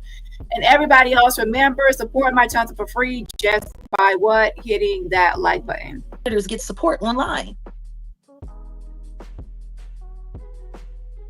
So let's talk about RICO. So has anybody ever taken into consideration if Diddy had have gotten convicted, how much of the industry would crumble? Because his hands was in everything, and he was doing business with a lot of people. And if you just go and you look at the allegations in the civil lawsuits, I don't know. Revolt TV might have taken a big hit, especially considering that Carisha was over there, had a job over there, just like Cassie was signed to the record label, and was sitting there talking about how she enjoyed the Diddy lemonade being sprayed all over her. Yes, society is being set up to love and to tolerate and protect psychopaths. Sure is. They're trying to normalize this weirdo behavior. Yes, they are. One Black Christopher Lloyd ant people reject looking ass fools. Yeah, at a time. Yeah. Sure are. Most of the industry is highly perverted, really sick, and very demonic. I would say that, to be honest, it is the industry that has these things going on, but I feel like people put the spotlight on the industry and on those people. They're in the spotlight, they're in the media, so those stories are always heard. The problems that actually exist in the actual society as a whole. We have a problem in society, to be honest. As I spoke about in my other previous video, we have a huge problem with sexual deviance and sex crimes in the world. We actually do. Okay, we do. And it's not just, it's people of all ages are affected. It could be lifelong, and then some people actually go on to commit sex crimes against others. It's just a problem. Okay, so with that being said, that's not like just an industry thing. it's rampant throughout the whole world, global issue. Okay. It's just that celebrities get the attention, celebrities get the mentions or the news articles or the headlines, but the regular people dealing with these everyday issues, they're just not in the media or getting that attention. They deal with this privately, and then the media people, or should I say, deal with theirs publicly. That's the difference, in my opinion. Okay. Yeah. But yeah, she talk about abuse like she the only one that knows the truth, or she exposing something, when to be honest, meanwhile, Jag, your behavior is abusive. The logic, your hygiene is abusive because your smell abuses people's nose, and it's a weapon that targets people's nose and nostrils and makes them cringe and things. And your lies into the ears of anybody listening is just abusive. Okay, you're loud talking. So I'm just kidding. But yeah, so Jag, altogether, you have to understand that the focus is not just the industry, it's actually the world. And that is the issue with these demonic or crimes and certain behaviors. But for people to sit there and constantly call me a liar when all I've done is tell the truth. Oh, hey, Nat, welcome. So she's upset with Touré because he keeps calling her a liar, and mainly about this Diddy stuff. Jag wants all the Diddy stuff to be dropped and not talked about or discussed. She really wants it to go away as pertains to her, because she has no receipts, and everyone keeps saying, Jag, where are the receipts? Where are the receipts for the Diddy? Where are the Diddy receipts? Where are the Diddy receipts? And anyone with a large platform that speaks on it, she gets really scared. Like for me, I only have 16,000, so she's not really that worried about me. Touré with 500,000 TikTok subscribers and growing on YouTube, someone like that she feels is problematic because they have more of a reach. Okay. Yeah, and to be honest, I probably would have more if I actually spoke on different topics and not just the same topics. But I'm realizing that now, because every time I switch topics, I start growing. So to be honest, yeah, I'm going to actually be switching topics more often so I can at least grow faster. But yeah, so Jag is threatened by Touré and his actual reach.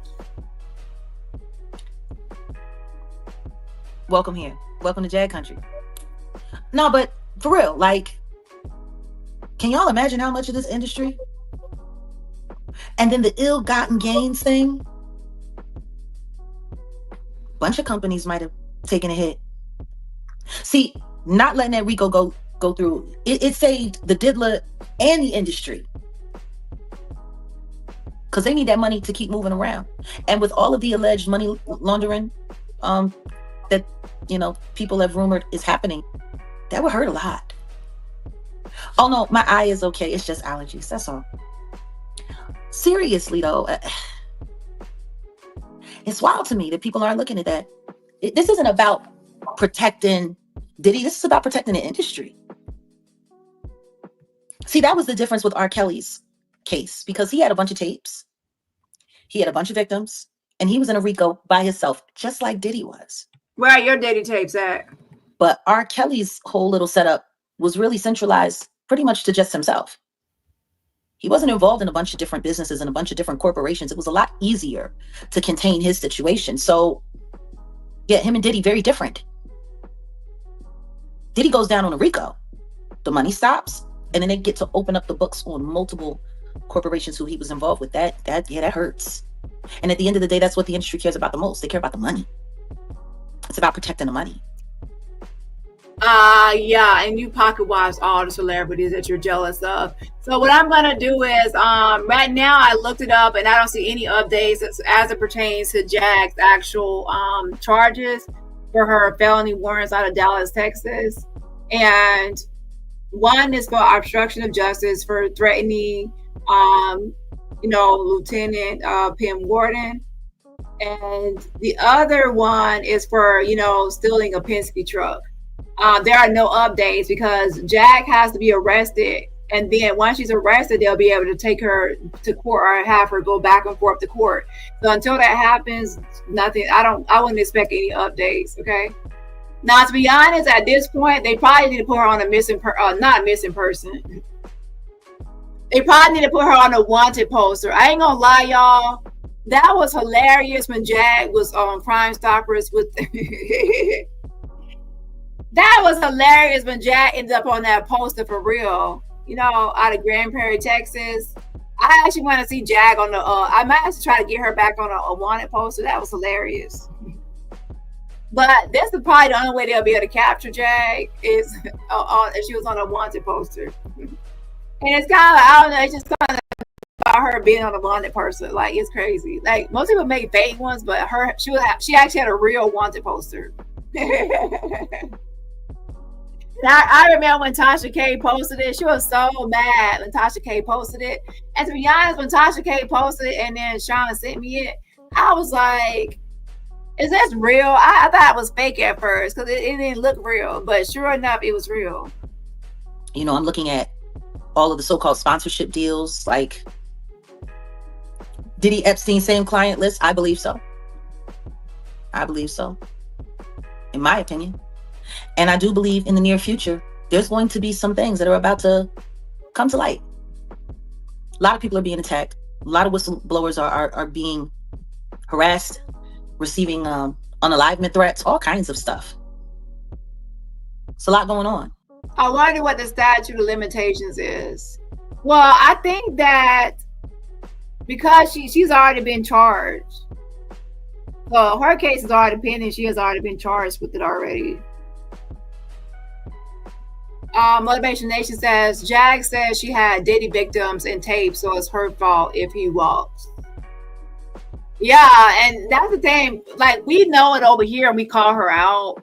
It's her minions and people that don't call her out, like, for obvious stuff. Like, she has all these receipts on Diddy and Jay-Z, but refuses to help the authorities. Oh, wait. Sometimes she says that she maybe have help, that she's a CI, a confidential informant. And other times she claims that she can't go to police because they're going to unalive her. And then she's back to saying that she's going to sue people. And then she's back to saying she can't because she has an NDA. I remember she said she can't sue Jay-Z because she has an NDA. But then at the time of Tony Busby, she was like, oh, maybe I should work with Tony Busby. Oh, yeah, I got the audio. She said, maybe I should work with Tony Busby to bring on a torturous interference charge against Jay-Z. But wait, how can you do that when you have an NDA? You see what I'm saying? So yeah, I'm not going to be going back and forth doing reaction videos to every weirdo who gets online saying something about me. It's insane. I never stay offline. And then not only that, it only creates more content for these other weirdos to just keep doing reaction videos so that they can make money. See, there used to be a time where I would get on Instagram and I would say what I would have to say. And then all of these YouTubers, hundreds of them, probably thousands, would go and take my videos and then they would come over here and make money off of it. So now, since I'm not doing that anymore, and I'm being heavily suppressed on Instagram, they got to force a way to get me to respond here so that they can do a fair use reaction commentary and whoop-de-whoop-de-whoop, and it's just not happening. See, that really sucks for them, huh? That must really suck for them. They had it all worked out. They had the content creators that pretended to be pro me, the content creators that absolutely hated me, and then they would go back and forth arguing about me. Meanwhile, oh my gosh, y'all, listen, Jaggers with the bullshit. Here she goes. There's some orchestrated plan. Content creators are pro her, fighting with ones that are against her, anti her, and it was all orchestrated. They're all working together. And no, you're the one that those people belong to you. Timmy Tuckett, Maggot, those people are your minions that you wanted them to attack us. You were on their platforms. Mod Squad, Undivided, Mod Squad. Jag is trying to wipe her hands clean of all this stuff. Just because those people are not fucking with you anymore, at one point they were your top people. Kimmy, you in charge. Like, she was your top person. I need 3 more Maggots. Kimmy, you in charge. I need 3 more maggots. I need 3 more bad Bill Frumpy, mad at weird maggots to do my dirty work and do my bidding and windmill for me. Because I need help. And I can't fight these people by myself. Girl, you was out here from panel to panel, I remember one summer, everybody was making videos against me. Everybody was targeting me. It was just me and the Avengers against like a bunch of creators. And Jag was on DJ Crackhead's panel, just going, just acting a fool. Like she was going everywhere. Okay.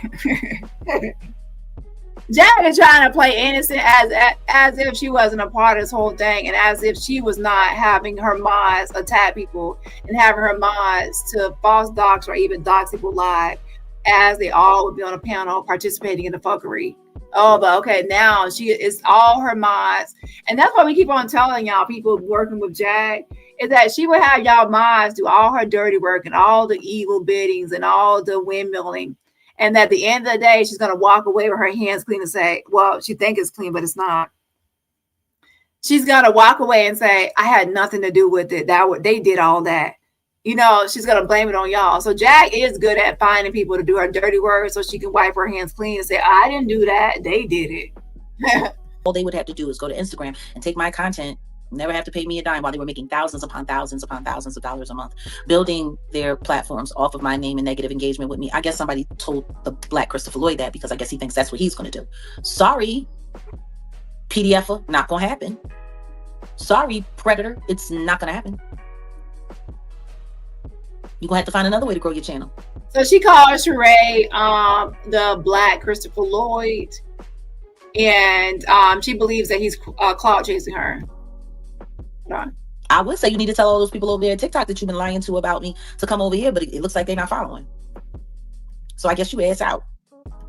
So we're at 50 minutes. We are short about 120 likes, so we can get into the rest of the business that needs to be done. You know, a lot of these people are afraid of Ricos, a lot of them, and they should be, because that just kicks over the pot and it's a domino effect. It'll go from company to company, to artist, brand to brand.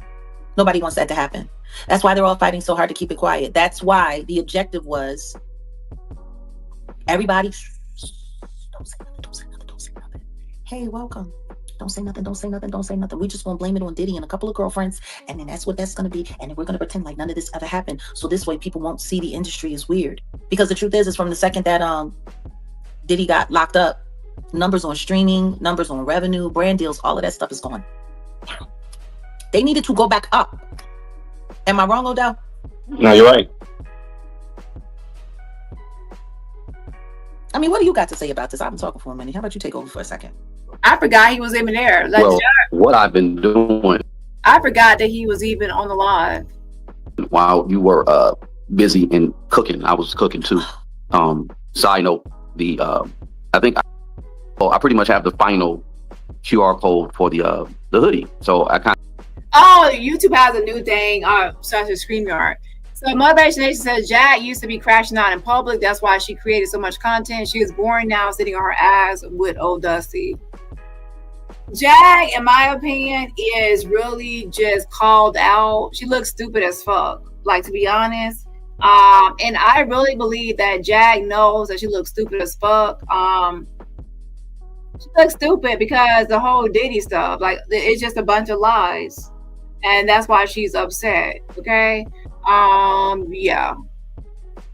Now I will be honest and say that she has had moments of like, I'm not gonna say it fully, but Jag is highly sensitive. She's sensitive. So if you actually probably watched my last video, or you know, you can see that that other side of Jag is still right there underneath the surface, and she's sensitive. Okay, it's just that nobody has really been making content on her, or you know, making like talking about her in a way that gets under her sensitive skin, because she has not been the focus. But you best believe, even right now, she wants to go full ham on Touré. That's why she's trying to do her old thing of trying to, oh, he has sexual harassment, he has this, he has that. So Jag is still Jag, but she's just trying to not, you know, trying to hold it in. But so in some of those videos, like press one, I don't know if you watched the one, but she went on, she was like really unhinged at DJ EQ and DJ Genesis. So I think, I can't remember, that was one I did last time or the one before. Okay, yeah, all I can say is that she's highly sensitive, and It's just that nobody has been poking at that sensitive side because people have been leaving her to just lie. So Jag has been able to lie in peace because nobody is calling out her bullshit and lies. And when somebody does, she gets upset. The last video I pointed out this one YouTuber that she's mad that he was talking about her being a witch. And the one before that, so that was a funny video. And then the second one before that was the one with DJ Genesis and DJ EQ, and they both came into the chat. So yeah. And then whenever I called Jag out about her and Dusty's, fake relationship and things, and then she tried to prove that they were that they were together, and then she went to this restaurant and everything. Jag is sensitive as fuck, but just nobody has really been bothering her as, okay? Yeah. And again, I've been doing different topics because that's how I got to 16,000 by switching topics. Yeah. And a lot of people in the same black tea sector, if people don't really grow their channel or get past, a certain amount.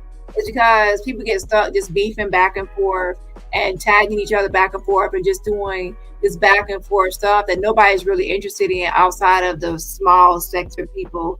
We actually have to step out and do other content and other types of topics to actually get to higher subscriber counts. Okay, that's how it works on YouTube. And people don't really understand that. They rather just stick to that. Now, the bad thing is if you switch topics, then obviously it's going to affect your channel. That's why people don't want to switch, because they're afraid of that slow, that kind of mid downfall while you're switching from one algorithm to the next. But in the end, it will balance out. Okay, but during the time that it's not, then it can be awkward because YouTube doesn't know where to put you at, and what sector to put you, and then you lose a little bit of momentum, a little bit. It's crazy how things work. I'll show it to you, but I'm pretty much getting it all I have not seen Yoshi in a long time or heard it from Yoshi. together right now as far as what we're going to do with the merchandise and how interactive we're going to make it. But we'll discuss that because I'm going to go live in a couple hours and we could talk more about that because that's more in line with what we're on. But overall, though, it's it's very interesting. And I just say that what we got to do is keep holding these individuals to the fire, feet to the fire.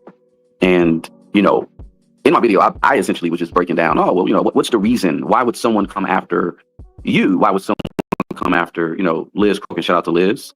Why would Touré come after Jag? Because she's a liar. See, that's what I hate about it. Jag wants to be over there lying in peace and making up stuff, and she doesn't want anyone to call out her lies and her bullshit. So she's mad because Touré is just saying the truth. Jag, he just pretty much said, where are your Diddy receipts? You said you went to these Diddy parties, a lot of people out. Where are the receipts? And he's someone that really went to a white party. He's someone that Diddy actually called up and invited. He's someone that actually, has been around certain people. And he's calling you out and saying, where are your bald-headed ass, bitch? You never been to no Diddy party. And you definitely, it's certain ways to get to a Diddy party, and he doesn't see how you actually get to one. He said, how would you get invited? How would you be there? And why would you be there? It just doesn't make any sense. You're a liar. And he's also calling out the same, to be honest, he's calling out the same thing we've already been calling out on Jag. But he just has a bigger platform, so people probably will listen in because, he has more of a influence, whatever. But so Jag does not like to be called out. And then she tries to Dusty, they're calling me out. So get him, boy, get him. So then she's sick, so Dusty on people. But yeah, y'all, to be honest, I am tired. So I'm going to actually come back tomorrow to finish up the rest of this because later in this, she talks about Brian McKnight. She talks about Brian McKnight and her plans with that case. So that's why I was going to actually get to that part. But y'all, listen, I'm going to come back tomorrow instead of doing the Diddy letters. I'm going to finish this up because I definitely want y'all to have the update as far as Jag's response to the whole Brian McKnight. Because remember, Brian McKnight is really trying his hardest and damnedest to get her served and to continue with this lawsuit. Brian McKnight stopped by Trevor Green's page in this sector because he's lurking in this space. He has even up to last week trying to get her served and things, and still out there scouting and trying to hunt her down. Jag has made a response to trying to talk about what's possible plans as to this Brian McKnight lawsuit So basically, we have to really keep up with this Brian McKnight lawsuit, because that's going to be something that if she does get served or something happening with it, then obviously we will want to know the details and what's happening with it, right? So that's why I'm trying to keep y'all up to date. So we will come back tomorrow, probably earlier than today, and we'll finish up where we left off. All right. I love y'all, and I will see y'all in the next live. And make sure on the replay, y'all, hit that like button. Yeah, I was gonna try to, my 5 or 6 hours I normally do, but child, 3 hours is it for tonight. Okay, probably, to be honest, because I ate dinner. I ate dinner before I went live, and child, I just probably done kicked in. So that was a mistake. But yeah, I will see y'all in the next live. Have a great rest of your Saturday. The good news is still not, too late, so you can still enjoy your Saturday. And join me back tomorrow afternoon for part 2 of this, where we'll discuss her plans to respond to this lawsuit and what her intentions are. Okay, bye.